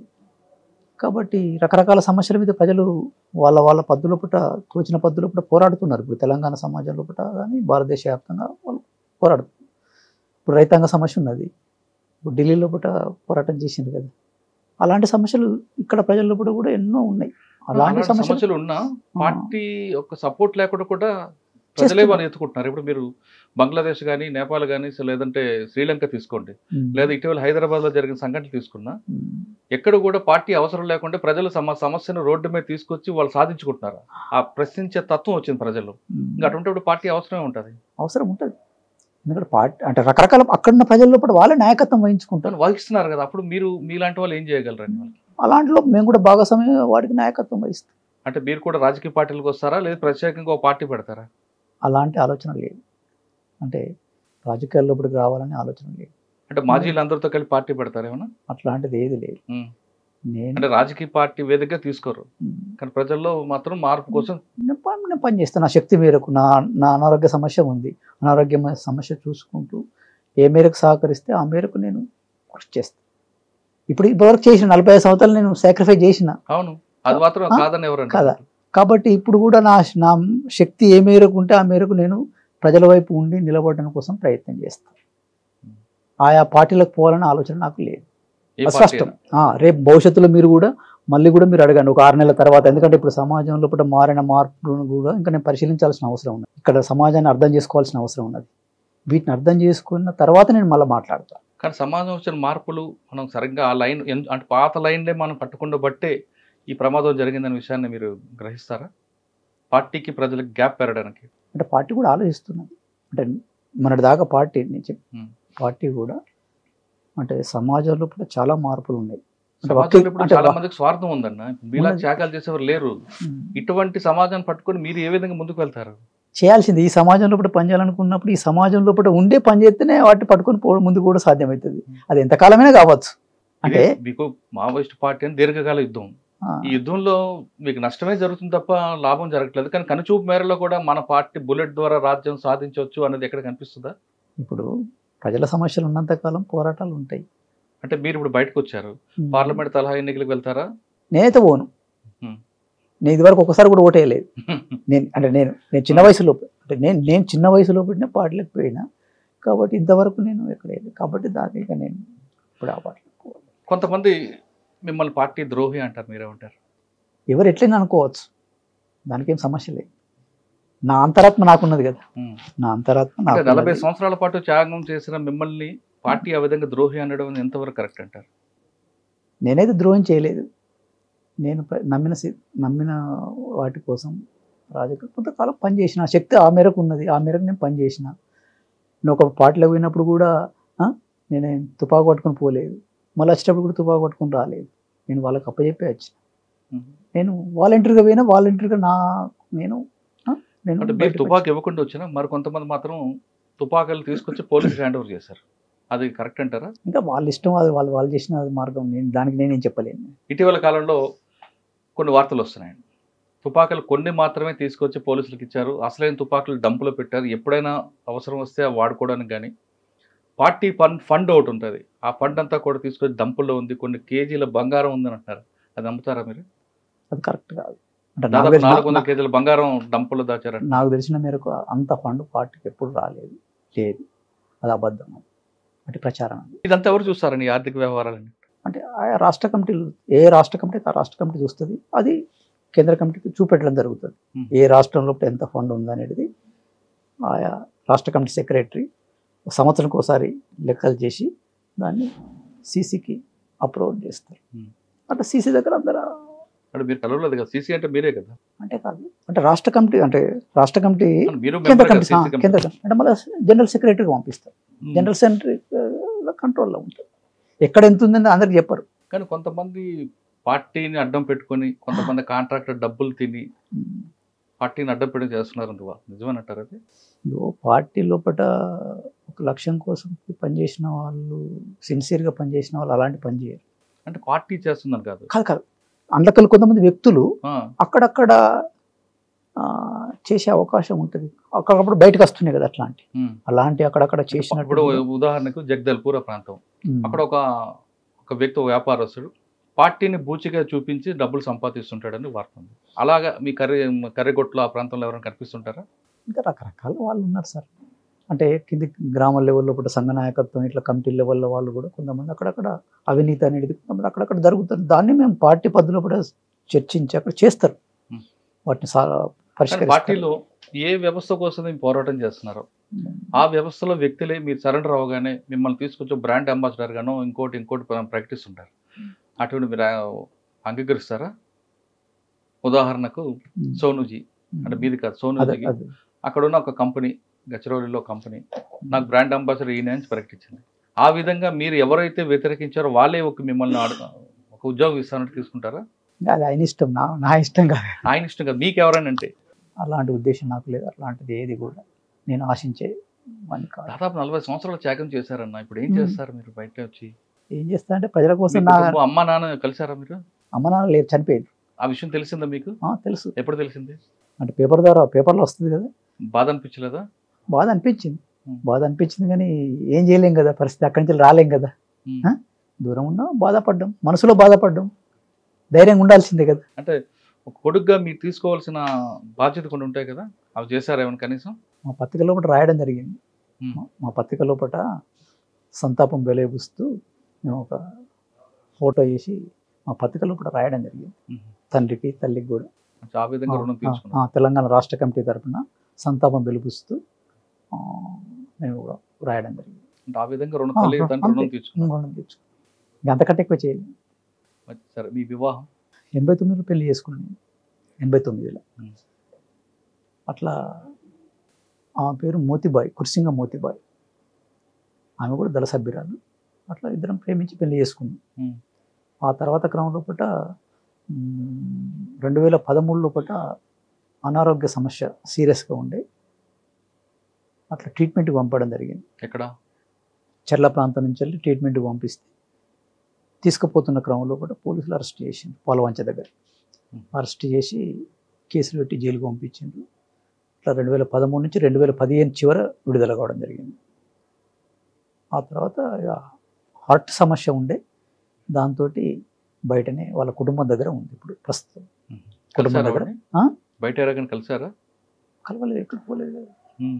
ఇప్పుడు ఈ సమాజంలో అంత స్వార్థం ఉందన్న, మీరు ఎలాగ దీన్ని జీర్ణించుకుంటారండి? ఇప్పుడు మీకు చుట్టూ అడవి, ఆదివాసీలు. ఇక కమిట్మెంట్ అంటే అదే సార్. ఇప్పుడు పార్టీ కమిట్మెంట్ అంటే మనం పీడిత ప్రజల కోసం పనిచేయాలనుకున్నప్పుడు అన్నిటిని త్యజించాల్సిన అవసరం ఉంటుంది. ప్రాణానికి కూడా ఎవరి కోసం అయితే పనిచేస్తున్నారు వాళ్ళ వైపు నుంచి కూడా సపోర్ట్ లేకుండా మీరు పనిచేయడం ఎందుకు? వ్యర్థం కదా. ప్రజల సపోర్ట్ ఉన్నది కాబట్టి ఇంతకాలం బతికినాం. ఇప్పుడు ఉందంటారా? ఇప్పుడు 40 సంవత్సరాలుగా నేను పనిచేసిన అంటే ఆ ప్రజల మద్దతు లేకపోతే ఎప్పుడో చనిపోయేవాడిని అయితే. ప్రజల మద్దతు ఉన్నది. ప్రజల మద్దతు లేకుండా ఇంతకాలం బతికేది కాదు.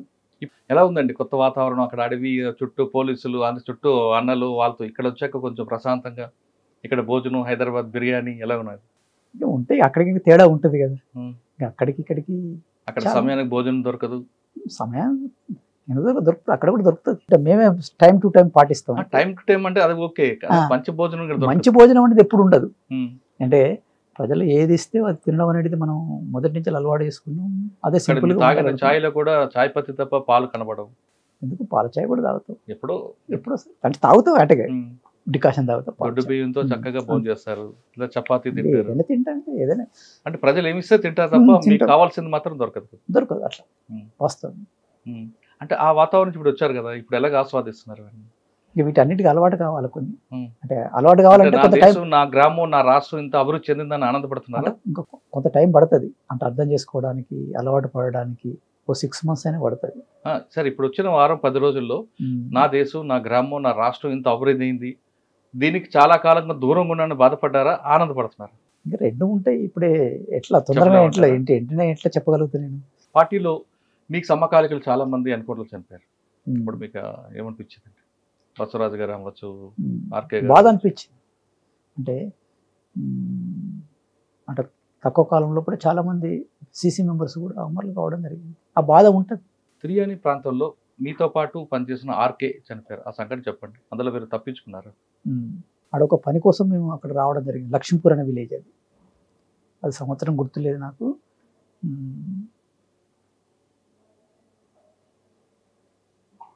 అప్పుడు ఆ విలేజ్కి వచ్చి ఒక దగ్గర డేరా వేయడం జరిగింది. డేరా వేసినప్పుడు ఉదయం పూట ఎవరో మనుషులు తారసపడుతున్నారు అనేది ఇట్లా సమాచారం వచ్చింది. దానికోసం కొద్దిగా వెనుకపోవడం జరిగింది. ఈ క్రమంలో కూడా పోలీసు వాళ్ళు అడ్వాన్స్ కాల్పులు స్టార్ట్ చేసేట్టు అట్లా మేము కూడా కాల్పులు చేస్తూ నా పక్కనే ఉండే ఆర్కే అట్లా కాల్పులు చేస్తూ రిట్రీట్ కావడం జరిగింది. ఈ క్రమంలో ఆర్కేకు తూటపడ్డది. నా పక్కన ఆర్కే ఉన్నాడు కాబట్టి కింద పడిపోయిండు. ఆడ ఏకే పక్క పడ్డది. అట్లా ఆర్కే లే ఏంటిది అని అనేసరికి ఇట్లా శ్వాస ఆడతలేదు, అంటే తూట తగిలిందని అర్థమైంది. అట్లా ఆ ఏకేని తీసుకుని నేను రిట్రీట్ కావడం జరిగింది. అట్లా రిట్రీట్ కావడం. ఇటువంటి సంఘటనలు చాలా ఎదురు ఉంటాయి కదా మీకు? జరిగినాయి. మీకు మనసుకు బాగా గాయపడే సంఘటన చెప్పండి. చాలా చూస్తుంటారు, కానీ కొన్ని వ్యక్తులు మీకు బాగా దగ్గరైన వ్యక్తులు ప్రాణం కోల్పోయినప్పుడు చాలా బాధ. అంటే ఆర్కే చనిపోయినప్పుడు చాలా బాధపడ్డా. అంటే నా తోటి రాష్ట్ర కమిటీ సభ్యుడు కాబట్టి చనిపోయినప్పుడు నా పక్కనే చనిపోయాడు. నా పక్కనే ఉన్నాడు. అట్లా చనిపోవడం బాధపడ్డా. అట్లా బాధ అనిపించింది. బసవరాజు చనిపోయినప్పుడు కూడా బాధ అనిపించింది. అంటే ఒక జనరల్ సెక్రటరీని పార్టీ కాపాడుకోలేకపోయింది కదా అనేది ఆలోచించి. ఇంతమంది త్యాగాలు చేయడం అనేది వృధా అవుతుందని ఎప్పుడు అనిపించింది? అంటే పనిచేస్తున్న క్రమంలో పట్ల త్యాగాలు ఉంటాయి కదా, అవి ఎక్కడైనా సహజం. అంటే ప్రజలు దూరం అవుతున్న విషయం ఎందుకు కనిపెట్టలేపారు మీరు? అంటే గ్రహించిన దాంట్లో ఈ సమస్యను ఎప్పుడు గుర్తించారు? దీనిలోంచి మీరు మీ భావజాలాన్ని కానీ మీ మనసులో మాటను తేడానికి ఎన్ని సంవత్సరాలు పట్టింది? అంటే సమయం పట్టింది. ఎందుకంటే 2018లో పట్టిన మేము గుర్తించడం జరిగింది. 18, 20 ఆ తర్వాత 2024 ఇట్లాంటి విషయాల్లో కూడా చర్చించి మార్పు చేసుకోవడం కోసం ప్రయత్నం చేస్తున్నాం. కానీ చాలా మంది పోలీసులు మీ కుటుంబాల ద్వారా మెసేజ్ పంపించారు, మీరు రండి, సరెండర్ అవ్వండి, మీ పిల్లలు, మీ తల్లిదండ్రులు కానీ మీ కుటుంబీకులు. అవి మీ నోటీస్కి వచ్చేవి కదా? వచ్చినప్పుడు ఎప్పుడు స్పందించలేదా? అయితే స్పందించలేదు. అప్పుడిగా ఇంకా శక్తి ఉంది కాబట్టి అలా పనిచేద్దామని ఆలోచించాను. ఇప్పుడు ఈ విధంగా ఆలోచించాను. ఒకప్పుడు 16 రాష్ట్రాలను పార్టీ, ఇప్పుడు కేవలం 16 గ్రామాలుగా పరిమితమైంది. వాస్తవం కాదు? అంటే నష్టాలు జరిగినాయి. అయితే అన్ని రాష్ట్రాల్లో ఇప్పుడు మొత్తానికి పోలేదు కదా. అంటే అన్ని రాష్ట్రాలకు ఒక్కొక్క రాష్ట్రంలో బలైన పడ్డది వాస్తవం. అన్ని రాష్ట్రాల్లో. మరి దాని మీద ఎప్పుడు సమీక్ష జరుపుకోలేదా మీరు? జరుగుతుంది. అంటే ఇక సమన్వయం తెగిపోవడంతో అంటే సమావేశాలు రెగ్యులర్గా జరుగుతుంది. నేను చెప్పిన 20 లోపల సమావేశం అంటే మళ్ళీ ఇప్పుడు 5 సంవత్సరాలు అయితే నేను పోలేదు. మీకు అట్లా సమస్య ఉన్నది పార్టీలో. ఆదిలాబాద్లో మీరు ఎక్కువ కాలం పనిచేసినప్పుడు ఏ పోలీస్ అధికారి ద్వారా పార్టీకి నష్టం జరుగుతుందని మీరు భావించారా? అంటే ఒక్కొక్క జిల్లాకు ఒక పోలీస్ అధికారి కొత్త కొత్త పథకాలు పెడుతూ పార్టీకి నష్టం చేర్చడం, కానీ పార్టీలోకి వేరే వ్యక్తులు వెళ్లకుండా కొత్త కొత్త పథకాలు పెట్టారు. ఆ విధంగా మీకు ఎదురైన పోలీస్ ఆఫీసర్ ఎవరు? అట్లాంటిది ఏమైతే లేదు. అంటే పార్టీ వైపు, యువత పార్టీ వైపు చూడకుండా ప్రభుత్వ పథకాలు తీసుకెళ్లడం, వాలీబాల్ ఆడించడం, లేదా వాళ్ళకి మంచి మంచి కార్యక్రమాలు, నిరుద్యోగ సమస్య చేయడం, ఈ విధంగా పార్టీ వైపు యువత చూడకుండా చాలా కార్యక్రమాలు చేశారు. ఆ విధంగా ఒక ఆఫీసర్ ఎవరైనా గుర్తుందా? అంటే అప్పుడు మహేష్ భగవత్ సార్ ఆదిలాబాద్ ఎస్పీగా ఉండేది. మహేష్ భగవత్ సార్ అప్పుడు ఆదిలాబాద్ ఎస్పీ అనేది. ఆదివాసీ ప్రాంతాల్లో కూడా అలాంటి ఆదివాసీ సంఘాలతో వాళ్ళతో వాళ్ళు కార్యక్రమం చేశారు. అంటే ఆయన వల్ల మనకి పార్టీ నష్టం చెంది అనుకున్నారా? అట్లాంటిది జరిగేది. వాళ్ళ డ్యూటీ వాళ్ళు చేశారు. వాళ్ళ డ్యూటీ వాళ్ళు చేసారు. వాళ్ళ డ్యూటీ వాళ్ళు చేసి మా డ్యూటీ మేము చేసాం. అంతకే అంతకంటే వేరే ఏముంటుంది అన్న. మొన్న కలిసింది, మొన్న అక్కడ కలిసింది సార్. ఏమన్నారు? గుర్తుపట్టినవని నన్ను అడిగింది. గుర్తుపట్టినండి అంటే ఫోటోలు వస్తాయి కదా పేపర్లు. మీకు ఇంత ఒత్తిడిలో ఎప్పుడైనా కొంచెం వినోదం కావాలంటే ఏం చేస్తారు? అంటే ప్రధానంగా ఇప్పుడు అంటే ఇంటర్నెట్ వచ్చిన తర్వాత అంటే ఇప్పుడు మామూలుగా సెల్ ఫోన్ ఉంటాయి కదా, ఇట్లా ఎక్కువ శాతం మేము పేపర్ చూడడం జరుగుతుంది. రెండవది ఈ వీడియోస్ డౌన్లోడ్ చేసి, ఇప్పుడు మీరు చేసేవి ఉన్నాయి కదా, మీ ఇతరత్ర బయట వచ్చే సమాజంలో ఇప్పుడు వచ్చి చాలా వాటిని కూడా మేము చూడడం ద్వారా కొద్ది అప్డేట్ అవుతున్నాం. అంటే కొన్ని విషయాలు అర్థం చేసుకోవడానికి అట్లా పద్ధతులు చేస్తాం. అంటే సమాజంలో మార్పు గురించి మీరు అర్థం చేస్తున్నారు, కానీ మీకు కొంచెం వినోదం కావాలనుకున్నాను. పుల్లూరి ప్రసాదరావు గారు మంచి పాటలు పాడతారట కదా? అంటే నాకు ఎక్కువ పాటలు పాడను నేను నాతోటి. అంటే నేను అంటూ సినిమా పాటలు కాదు. ఆ పాటలైనా కూడా మామూలుగా పాడడం అంటే ప్రజల లోపలికి పోయేటప్పుడు మనకు వచ్చిన రాగంతో ఫస్ట్ మొదటి స్టేజ్ లోపల మేమే పాటలు పాడేది, మేమే మాట్లాడేది, ప్రజలతో కలిసిపోయేది. ఇప్పుడు ఆ తర్వాత క్రమం లోపల ఈ జన ఆటోమేటిక్ ట్రూప్స్ ఇట్లాంటివి వచ్చినాయి కాబట్టి వాటి ద్వారా చేయడం జరిగింది. కొంతమంది పార్టీ నుంచి బయటకు రావాలి, మీలాంటి వాళ్ళు అనారోగ్య సమస్యలతో రావాలనుకుంటే కొన్ని ప్రజా సంఘాలు మాత్రం రావద్దు, అక్కడే ఉండి పోరాటం చేయండి మీకు ఒత్తిడి చేస్తున్నాయి. వాళ్ళకి మీరేం సమాధానం చెప్తారు? అంటే వాళ్ళు ప్రజా సంఘాల వాళ్ళు వాళ్ళ పద్ధతులు కూడా వాళ్ళు పనిచేస్తున్నారు, లోపల పనిచేసే వాళ్ళు లోపల పనిచేస్తున్నారు. ఇంకా దాన్ని అట్లా ఒత్తిడి కొంతమంది మాత్రం, అందరూ కాదు, అట్లాంటిది ఏమైతే లేదు. వాళ్ళు అంటే బయట మైదాన ప్రాంతంలో చెప్పిన వారు వేరు, అడవి ప్రాంతంలోని వాళ్ళ కోరికలు వేరేగా ఉంటాయి కదా, తేడా ఉంటుంది. బయట ప్రజా సంఘాల వాళ్ళు వాళ్ళ కోరికలు వాళ్ళు, అక్కడ పద్ధతులు వాళ్ళకు కొన్ని ఉంటాయి. నిర్ణయం తీసుకున్న తర్వాత రావాలనుకున్నారు కదా, సరెండర్ అవ్వాలనుకున్నారు, అరెస్ట్ అవ్వాలనుకున్నారు?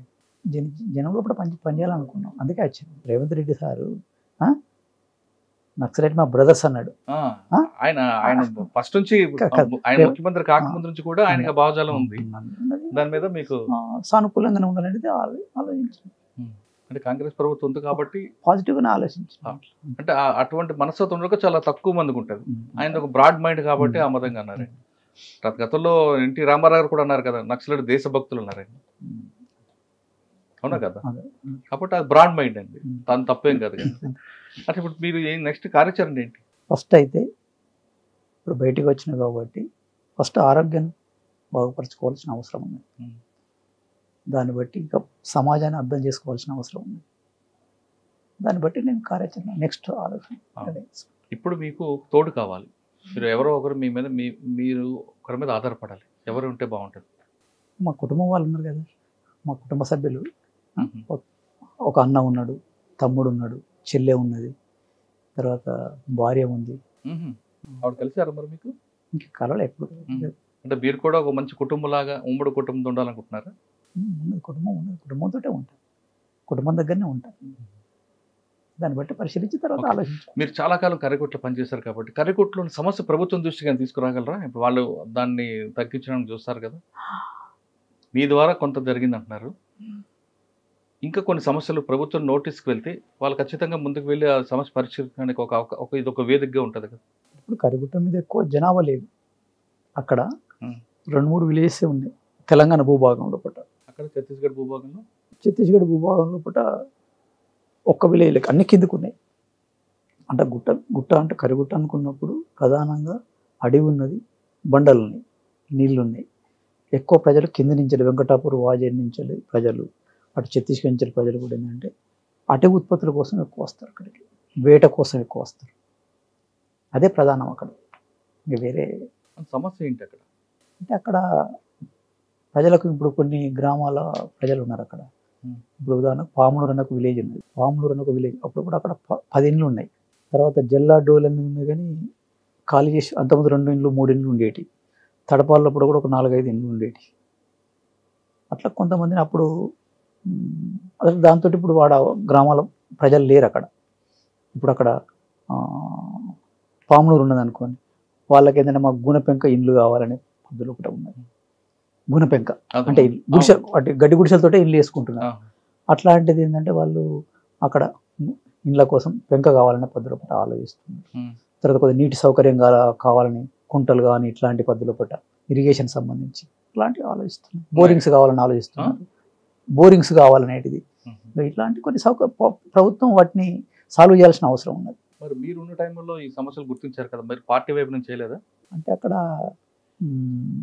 అంటే చేయడం కోసం ప్రభుత్వం సమానంగా చేయకపోయినా ఒక కాంట్రాక్ట్ తెప్పించి ఒక బోర్ వేయించడం లేదా బిల్ల పెంకులు తెప్పించి ఒక ఇల్లు కట్టించడం చేస్తే ఇంకా మీకు ఆదరణ పెరిగి ఉంటుందేమో కదా. అలాంటి ప్రయత్నం చేసినాం, కానీ అక్కడ రోడ్ సౌకర్యం లేదు అక్కడ. ఇప్పుడు అక్కడ సమస్య సాల్వ్ చేయడం కోసం ప్రయత్నం చేసినాం కూడా. అంటే ఇప్పుడు ఆ ప్రాంతంలో మీరు చెప్పిన సమస్యలు ప్రభుత్వం పరిష్కరిస్తే మంచిదంటారు, బిల్ల పెంకుతో ఇల్లు ఇలాంటి సమస్యలు. కానీ అన్ని ప్రాంతాలకి ఒకటే సమస్య ఉంటుంది కదా. విద్యా సమస్య, అక్కడ టీచర్స్ లేరు అక్కడ. అంటే ఎలాంటి వైద్యం లేదు. ఏ సమస్య వచ్చినా కూడా కిందికి పోవాల్సిందే, 5-6 వెంకటాపూర్ పోవాల్సిందే. అక్కడ స్కూల్ అసలే లేదు అక్కడ. ఆ సమస్య అంటే ఇప్పుడు ఎంతమంది ఉండొచ్చు అక్కడ? అంటే తక్కువ జనాభా కదా, 10 ఇండ్లు ఉన్నాయి అక్కడ. పాములూరు అనే విలేజ్ 10 ఇండ్లు ఉంటాయి అంతే, అంతకంటే ఎక్కువ లేదు అక్కడ. ప్రభుత్వం అంటే అట్లాంటి కాడ ప్రభుత్వం స్కూల్ కానీ వైద్యం కానీ ఇలాంటి కొంచెం పెనుగోలు లాంటి ఇట్లాంటి విలేజ్లో పెట్టాల్సిన అవసరం ఉంది. పెడితే ఆ సమస్య పరిష్కారం అవుతుంది. అంటే వాళ్ళకి మంచి చేసిన వాళ్ళు అవుతారు. ఇప్పుడు మీరు వచ్చారు, మీ మీద రివార్డ్ తీసుకున్నారు, ఇది మీ వరకే ఉంటుందా లేదు మిమ్మల్ని నమ్ముకొచ్చిన వాళ్ళకి కూడా పంచుతారా? డబ్బు ఇప్పుడైతే రివార్డు తీసుకున్న, అయితే దాన్ని రేపు భవిష్యత్తులో ఆలోచించి నిర్ణయం తీసుకుంటున్నాను. అంటే మిమ్మల్ని నమ్ముకుని కూడా చాలా మంది వచ్చారు కదా, వాళ్ళు అమరులే ఉంటారు. కొంతమంది అమరవీరుల కుటుంబాలు ఎన్నో ఉన్నాయి. ఇంద్రవెల్లి అమరవీరులు ఉన్నారు, రకరకాల కుటుంబాలు ఉన్నారు. వాటి గురించి ఆలోచిస్తారు. ఇంకా ఎంతమంది ఉండొచ్చు అన్న పార్టీలో? అప్పుడు ఇంకా చాలా మంది ఉన్నారు. తెలుగు వారు ఎంతమంది వచ్చు? తెలుగు వాళ్ళు తక్కువనే ఉన్నారు. తెలుగు వాళ్ళు తెలంగాణ ప్రాంతాల్లో ఒక 5-6 ఉన్నారు. మిగతా వాళ్ళందరూ కూడా సీజన్ నుంచి వచ్చిన వాళ్ళే ఉన్నారు. కానీ ఎక్కువ శాతం తెలుగువారు ఉన్నారు కాబట్టి మీరు వచ్చి మా మీదే పెత్తనం ఏంటి అనేది అటువైపు నుంచి గోండుల నుంచి ఒక వాదన వచ్చింది. వాస్తవం అంటే అది వాస్తవం. సెంట్రల్ కమిటీ తీసుకోండి, పార్టీ తీసుకోండి, మన తెలంగాణ లేదా ఆంధ్రప్రదేశ్ సంబంధించిన వాళ్ళు ఎక్కువ కనిపిస్తుంటారు. అంటే మొట్టమొదటి రిక్రూట్ అయ్యి, అంటే ఉద్యమం తెలంగాణ ఏపీలో పుట్టింది. తెలంగాణ ఏపీలో పుట్టి దండకరణం విస్తరించింది 1980 లోపల. మొదట్లో వచ్చింది నాయకత్వం వహించింది వీళ్ళే కాబట్టి వీళ్ళే లీడర్షిప్లో ఉన్నారు. ఇప్పుడు కూడా అక్కడి నుంచి లీడర్షిప్లోకి వచ్చిండ్రు చాలామంది. దండకరణంలో కూడా చాలామంది నాయకత్వంలో కూడా వచ్చిండ్రు. ఆయా స్టేజ్లో రాష్ట్ర కమిటీ వరకు, తర్వాత జిల్లా కమిటీల వరకు, తర్వాత ఏసీలో కూడా చాలామంది వాళ్ళు మెజార్టీ ఇప్పుడు వాళ్ళే ఉన్నారు. ఖమ్మం జిల్లాలో అంటే కర్రిగుట్టల ప్రాంతం ఎక్కువగా ఉన్నారు కదా మీరు. దళార వ్యవస్థ నిర్మూలించుకు మరి మీరు ఎందుకు చేయలేపారు? అక్కడ ఇప్పటికి కూడా దళారుల రాజ్యం నడుస్తుంటుంది అక్కడ. అటవీ ఉత్పత్తులు ఏమున్నాయో వాళ్ళకి ఇస్తారు తప్ప ఆదివాసీలు స్వచ్ఛందంగా వచ్చి సంతలు అమ్ముకునే పరిస్థితి కనిపించట్లేదు. మరి ఆ వ్యవస్థను మీరు ఎందుకు కట్టుకోలేపారు? ఒక మేరకు సమస్య పట్టించుకొని చేయడం జరిగింది, కానీ ఇక పూర్తిగా ఇప్పుడు ఆ ప్రాంతం అంతా కోస్తా సెటిలర్స్ ఎక్కువ ఉంటారు. వ్యాపారం చెల్ల నుంచి రావడం పోవడం ఇదంతా కూడా ఎక్కువ జరుగుతుంది. అది పూర్తిగా ఒకేసారి సాధ్యం కాదు కదా, ప్రయత్నం జరుగుతుంది. ఇప్పుడు పార్టీలో మీరు వచ్చేసారు బయటికి. సాధారణంగా పార్టీ నుంచి ఎన్కౌంటర్ జరిగిన బయటకు వచ్చిన మావోయిస్ట్ పార్టీకి పెద్ద దెబ్బ అని మేము రాస్తుంటాం. ఇప్పుడు పుల్లెల ప్రసాద్ గారు బయటకు వచ్చిన తర్వాత పార్టీకి దెబ్బ అనాలా లేదా మరో దెబ్బ అనాలా? ఇంకా మీరు ఏదనుకుంటే అది రాయండి, దానికి నేను చెప్పేది ఏం లేదు. మీ మీద మీ ఇష్టం కాదన్నా, మీ శక్తి మీద మీకు నమ్మకం కదా. అందుకు పార్టీకి దెబ్బ అనాలా, లేదు పుల్లెల ప్రసాద్ అన్న వచ్చారు కాబట్టి, ఎలియాస్ చంద్రన్ వచ్చారు కాబట్టి పార్టీకి మరో దెబ్బ అనాలా, లేదు భారీ దెబ్బ అనాలా? మీరు ఏదనుకుంటే అది మీరు అది అట్లా అనుకోద్దు, అంటే మీరు ఆలోచించి. ఓకే, మావోయిస్ట్ పార్టీలో తీసుకుని ఛత్తీస్గఢ్ ఆ ప్రాంతం దండకారిని కానీ అబూజ్పాటి ప్రాంతాల్లో మీకు అవగాహన ఉంది కాబట్టి ఇప్పుడు ఎవరెవరు యాక్టివ్గా ఉన్నారండి? హిడ్మా తర్వాత తిరుపతి గారు, ఆయన సెక్రటరీ అండి. కొంతమంది యాక్టివ్ ఉండే వాళ్ళు ఉన్నారు. ఎవరెవరు పేర్లు చెప్పగలరా? అంటే 2-3 అయితే కనబడుతున్నారు కదా సార్. ఉం? 2-3 అయితే కనబడుతున్నారు కదా. ఎవరెవరు? దేవ్జీ ఉన్నాడు, ఉం. ఇడుమ ఉన్నాడు, ఉం. దేవా అంటే బిఎన్ కమాండర్ ఉన్నాడు, మళ్ళా రాజారెడ్డి గారు. మళ్ళీ రాజరెడ్డి ఉన్నారు. ఆయన పెద్ద వయసు అయింది కదా. ఉం. ఉప్పాల గణపతి గారు ఎక్కడ ఉన్నారు? ఉప్పాల లక్ష్మణరావు అలియాస్ గణపతి అంటే పార్టీలనే అంటే ఉన్నారు కదా. భారత్ మన దేశంలో ఉన్నారా వేరే దేశం వెళ్ళారా? మన దేశంలో ఉన్నారు. ఉం. చివరిగా ఎప్పుడు కలిసారండి మీరు? 20 20 ఇక్కడ మాడ్లో. మాట సమావేశం అయినప్పుడు కలిసి. ఇప్పుడున్న పరిస్థితుల్లో యువతకి మీరు ఏం మెసేజ్ ఇస్తారు? అంటే సమాజంలో పూట అనేక రకాల రుగ్మతలు ఉన్నాయి, వాటికి దూరంగా ఉండాల్సిన అవసరం ఉంది. కాబట్టి ఎక్కడ అన్యాయం జరిగినా కూడా ప్రజల సంబంధించిన సమస్యల మీద యువత స్పందించాల్సిన అవసరం ఉన్నది. ఒక విలువలతోటి బతకాల్సిన అవసరం ఉన్నది, విలువలతో ఉండాల్సిన అవసరం ఉన్నది. అలాంటి దాంతో పనిచేయాల్సిన. అంతేగాని బుల్లెట్ పట్టక తుపాకీ అవసరం లేదు. ఎవరిష్టం వాళ్ళు, అది ఎవరిష్టం. నేను ఎలా చెప్పగలుగుతాను సార్? మీరు వచ్చారు కాబట్టి పార్టీకి నష్టం జరిగింది అనుకోవచ్చు, జరగలేదు అనుకోవచ్చు. అంటే పార్టీలుగా వచ్చిన వాళ్ళు నేను నా వాలంటీర్గా నేను పోయినా, నా వాలంటీర్గా నేను బయటకు వచ్చి చెప్పే వచ్చారా పార్టీకి? చెప్పే వచ్చిన. ఏమన్నారా? నీ ఇష్టం అన్నారు. కానీ తుపాకీ ఇచ్చి వెళ్ళమన్నారా? నేనే వాళ్ళు నా అది పార్టీ సొమ్ము కదా సార్. అవును. నేను ఇంటికాంచి తీసుకొచ్చింది కాదు తుపాకీ. కాబట్టి నేను పోయేటప్పుడు తుపాకీ పట్టుకుని పోలేదు, వచ్చేటప్పుడు కూడా తుపాకీ వాళ్ళకు అప్పచెప్పి నేను అప్పచెప్పి వచ్చిన. కానీ ఫస్ట్ సోనూజీ రాసిన లెటర్ విభజించడానికి కమ్యూనికేషన్ గ్యాప్ అంటారు. పార్టీ సంక్షోభం వచ్చింది, అది కదా. ఇంకా వాళ్ళ మార్గం వాళ్ళు ఎంచుకున్నారు, దానికి నేను లోపలికి ఉన్న వాళ్ళందరూ కూడా బయటికి రండి, వాళ్ళకి కావాల్సిన సరెండర్ పాలసీ ఇంప్లిమెంట్ చేస్తుంది అన్ని రాష్ట్రాలు కూడా. ఓకే, వచ్చిన వాళ్ళందరూ రమ్మని పిలుస్తుంది, ఆ విధంగానే మాట తప్పకుండా వాళ్ళకి ఇవ్వాల్సిన ఇస్తుంది. ఇప్పుడు ఉన్న వాళ్ళందరూ కూడా అంటే లోపల ఇంకా ఉన్నారు కదా చాలామంది, వాళ్ళకి రమ్మంటారా వద్దంటారా? అంటే ఇప్పుడు అంటే మీరు ఆలోచించడానికి ఏంటంటే, అంటే నేను డైరెక్ట్గా రావాలి, డైరెక్ట్ పిలుపు ఇవ్వడం అనేది మంచిది కాదు. నా వ్యక్తిగత నిర్ణయంతో నేను బయటకు వచ్చిన. ఆ విషయంలో కూడా వాళ్ళు ఆలోచించుకొని ఇప్పుడున్న పరిస్థితుల్లో కూడా లోపల సాధ్యమవుతుందా కాదా అనేది ఆలోచించుకొని వాళ్ళు నిర్ణయించుకోవాలి. ఇప్పుడు మీరు ఆల్రెడీ బయటకు వచ్చారు కాబట్టి మొత్తం హైదరాబాద్ సిటీ చూసారు, కొన్ని కొన్ని ప్రాంతాలు చూస్తారు. ఇది చూశాక సమాజంలో మార్పు వచ్చింది, దయచేసి మీరు రండి అని పిలుపు ఇవ్వగలరా? మరి కొంతకాలం ఆగాలంటారు? కొంతకాలం నేను నాకు డైరెక్ట్గా నేను అట్లా పిలుపు ఇవ్వడం అనేది మంచిది కాదు. ఇప్పుడు ఎవరున్నారు అక్కడ? మీరు వచ్చారు కదా బయటికి, అంటే కరకొట్లో ఇంకా అన్నాలు ఉంటారా ఉండరా, లేదా ఇంకెవరైనా బాధ్యత తీసుకుంటారా? అక్కడ ఉన్న వాళ్ళు చూసుకుంటారు కదా. మీకు తెలుసు కదా మీ తర్వాత ఎవరు అన్నది. ఒక టెండర్ అయినప్పుడు సెక్రటరీ ఈయన కానీ కోల్పోతే నెక్స్ట్ సెక్రటరీ ఎవరు అన్నది కూడా తీర్మానంలో వస్తుంది. అట్లా లేదు, అట్లా నిర్ణయం లేదు. అసలు సెక్రటరీని ఎలా పెడతారు చెప్పండి? అంటే ఇప్పుడు ఉదాహరణకు మిలిటరీ నుంచి పెడతారా, పొలిటికల్ నుంచి పెడతారా? అంటే ఇప్పుడు తెలంగాణ రాష్ట్ర కమిటీ ఉన్నది ఉదాహరణకు, రాష్ట్ర కమిటీ సెక్రటరీగా దామోదర్ అయ్యిండు 2024 డిసెంబర్ లోపల. దామోదర్ అయ్యిండు బడే చొక్కా రాష్ట్ర కమిటీ సెక్రటరీగా ఆయన పనిచేస్తారు, నేను ఇన్ఛార్జిగా ఉన్నా అంతే. ఆయన ఎక్కడున్నారు? ఆయన ఎక్కడున్నారు? బడే చొక్కారావు గారు, దామోదర్ గారు తెలియదు. వాళ్ళ అమ్మగారు కళ్ళు కనిపించలేక ఏడుస్తున్నారు. ఆవిడ నా కొడుకు రావాలి, నా కొడుకుని చూడాలి, నా కొడుకుని చూసి చనిపోవాలంటున్నారు. ఇక పేపర్లో వచ్చింది కదా. పేపర్లో కాదు, మేము వెళ్ళి స్వయంగా చూసాం ముగ్గురు. అదే ఆయన కూడా చూసాడన్నా. ఇప్పుడు మీరు ఇంత 40 సంవత్సరాల లోపల ఉన్నారు కదా, బయటకు వస్తారు, మన జన్మనిచ్చిన తల్లి మన గుర్తుపట్టలేని స్థితిలో ఉన్నప్పుడు ఎందుకు? అంటే మనం ప్రజల కోసం పనిచేయాలనుకున్నప్పుడు, అంటే ప్రజలంటే మన తల్లిదండ్రులు, మన తల్లిదండ్రులు కూడా కన్న వాళ్ళే, అందులో భాగంగా వీళ్ళు కూడా అట్లాంటి వాళ్ళు ఎందరో ఉన్నారనే పద్ధతులు ఆలోచించారు. మీరు వెళ్ళారు వేరే ప్రజల కోసం, అంటే రక్త సంబంధం కన్నా వర్గ సంబంధం గొప్పదని మీరు వెళ్ళారు. కానీ మీకు రక్తం ఇచ్చిన తల్లిదండ్రులు రోడ్డు మీద పడితే వాళ్ళని ఎవరు చూస్తారని ఆలోచన ఉండదా అంటున్నా?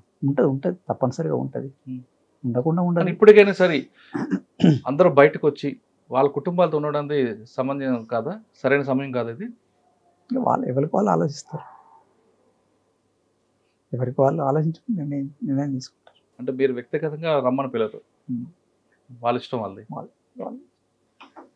సరే బయటకు వచ్చారు కదా, చివరిగా అడవికి మీకు ఇంతకాలం కాపాడిన అడవికి ఏం చెప్పి వచ్చారు? ఆదివాసులకి అడవిని వదిలిపెట్టినప్పుడు బాధ అనిపించిందా? బాధ అనిపిస్తుంది కదా సార్, ఎందుకంటే ఇప్పుడు నాతోటి ఉండి పనిచేసి మనకు ఎంతో సేవ చేసిండ్రు, అంటే హెల్ప్ చేసిండ్రు, వాళ్ళకి మనం రుణపడి ఉన్నాం అంతే. పొద్దున్న నుంచి సాయంత్రం దాకా కూడా మనం వెంబడి ఉండి మన గాడ్స్గా ఉండి మనకి ఎంతో సేవ చేసింది వాళ్ళు. అది ఆ రుణపడి ఉన్నాం. వాళ్ళకి నమస్కారం చెప్పాల్సిందే. అడవికి కూడా నమస్కారం చెప్పాల్సిందే. ఎవరికైనా మనం అడవి కాపాడింది కదా. నేను 40 సంవత్సరాలు బతికినంటే అడవిలో ఉన్నా కాబట్టి బతికినా. అదే మైదాన ప్రాంతంలో ఉంటే ఎప్పుడో అయిపోయేది. కొంతమంది భావజాలంతో ఉన్న వాళ్ళు ప్రాణాలైనా అడవిలో పోతాం తప్ప బయటకు వెళ్ళం, మేము సరెండర్ అవ్వం, అరెస్ట్ కూడా కాము, మా చివరిది శ్వాస ఇక్కడే అడుగుతానే అనే వాళ్ళు ఉంటారు. రకరకాల వాళ్ళు. వాళ్ళది అసలైన త్యాగం అంటారా, మీది త్యాగం అంటారా? ఎవరిదైనా అక్కడ త్యాగం చేసే కాడికి చేసినాం, అక్కడ చేసేవాళ్ళు అక్కడ వాళ్ళ త్యాగం. ఎందుకంటే ప్రజల కోసం సాక్రిఫై చేయడం అనేది ఒక గొప్ప విషయం. అట్లా ఎందరో చనిపోయినారు. వాళ్ళందరికీ కూడా మేము రుణపడే ఉన్నాం. అయితే కాబట్టి అనేక మంది రకరకాల పద్ధతులు కూడా త్యాగాలు చేసిండ్రు, ప్రజల మధ్య చనిపోయినారు. అంటే అమరుడు అవ్వడం గొప్ప అంటారు. అంటే రకరకాల పద్ధతులు. ఇప్పుడు పోలీస్ కాల్పులు చనిపోవచ్చు, లేకపోతే అనారోగ్యతో ఎవరైనా ప్రజల కోసం చనిపోవడం అనేది ఒక విలువలతోటి బతకాల్సిన అవసరం ఉన్నది. రేపు ఈ సమాజంలో ఎప్పుడైనా కూడా కొన్ని విలువలతోటి ఉండాల్సిన అవసరం ఉన్నది. ఆ విలువలతోటి ఉంటానని మీకు చెప్తాను. నేనైనా కూడా రేపు కొన్ని విలువలతోటే బతుకుతా, కొన్ని విలువలతోటే ఉంటా. మనం చనిపోయినప్పుడు మన దగ్గర ఎన్ని కోట్లున్నా ఎన్ని ఆస్తులున్నా మన ఎంబడే ఎవరికి రావు. మన విలువలే మనం కాపాడుతాయి ఉంటాయి. ఒకప్పుడు చరిత్రలో కూడా కౌరవం చనిపోయింది, ప్రజల కోసం చనిపోయింది కాబట్టి ఆయన గుర్తు చేసుకుంటున్నారు. ఇప్పుడున్న పరిస్థితుల్లో యువత ముఖ్యంగా చెడు అలవాటుకు దూరంగా ఉండి సమస్యలకు పరిష్కారం చేయడం, అంతేకాకుండా ఎవరైతే నష్టపోతున్నారో వాళ్ళ తరపున ప్రశ్నించే తత్వాన్ని నేర్చుకోవడం అంటున్నారు చంద్రన్న అలియాస్ పుల్లెల ప్రసాద్ గారు. ఇప్పుడున్న పరిస్థితులు వేరున్నాయి, కానీ యువత అంతా కూడా ఎక్కువగా చెడు వ్యాసనాలకి అలవాటు పడుతున్నారు కాబట్టి దయచేసి అటువైపు చూడకుండా అంటూ ఆయన చిన్న సూచన చేస్తున్నారు. ఇది ఈ వారం పుల్లెల ప్రసాద్ అలియాస్ చంద్రన్న గారితో ఎక్స్క్లూజివ్ ఇంటర్వ్యూ. వచ్చే వారం మరో గెస్ట్తో మళ్ళీ కలుద్దాం. అంతవరకు నమస్తే. థ్యాంక్ యూ అన్న, thank you very much. And for more videos, please subscribe to iDream. Please subscribe to iDream. Please subscribe iDream. And please subscribe to iDream. For more videos, subscribe to iDream. please like, share and subscribe to the channel. Congratulations, iDream. Subscribe to iDream. Subscribe to iDream. So subscribe to iDream Media. iDream ki iDream team andarki huge congratulations. Please subscribe iDream Media. Please subscribe to iDream. Subscribe iDream. Please subscribe to iDream. iDream అంటే నా కళల ఛానల్ను subscribe చేసుకున్న నోరు తిరుగుతలేదు, మీరైతే గంట గుర్తు కొట్టండి. For more such videos, please subscribe to iDream. Subscribe to iDream. Please subscribe to iDream. Please subscribe iDream Media. Please do subscribe to iDream. Please subscribe to iDream Media. For best entertainment and information, please subscribe iDream. And don't forget to subscribe to iDream.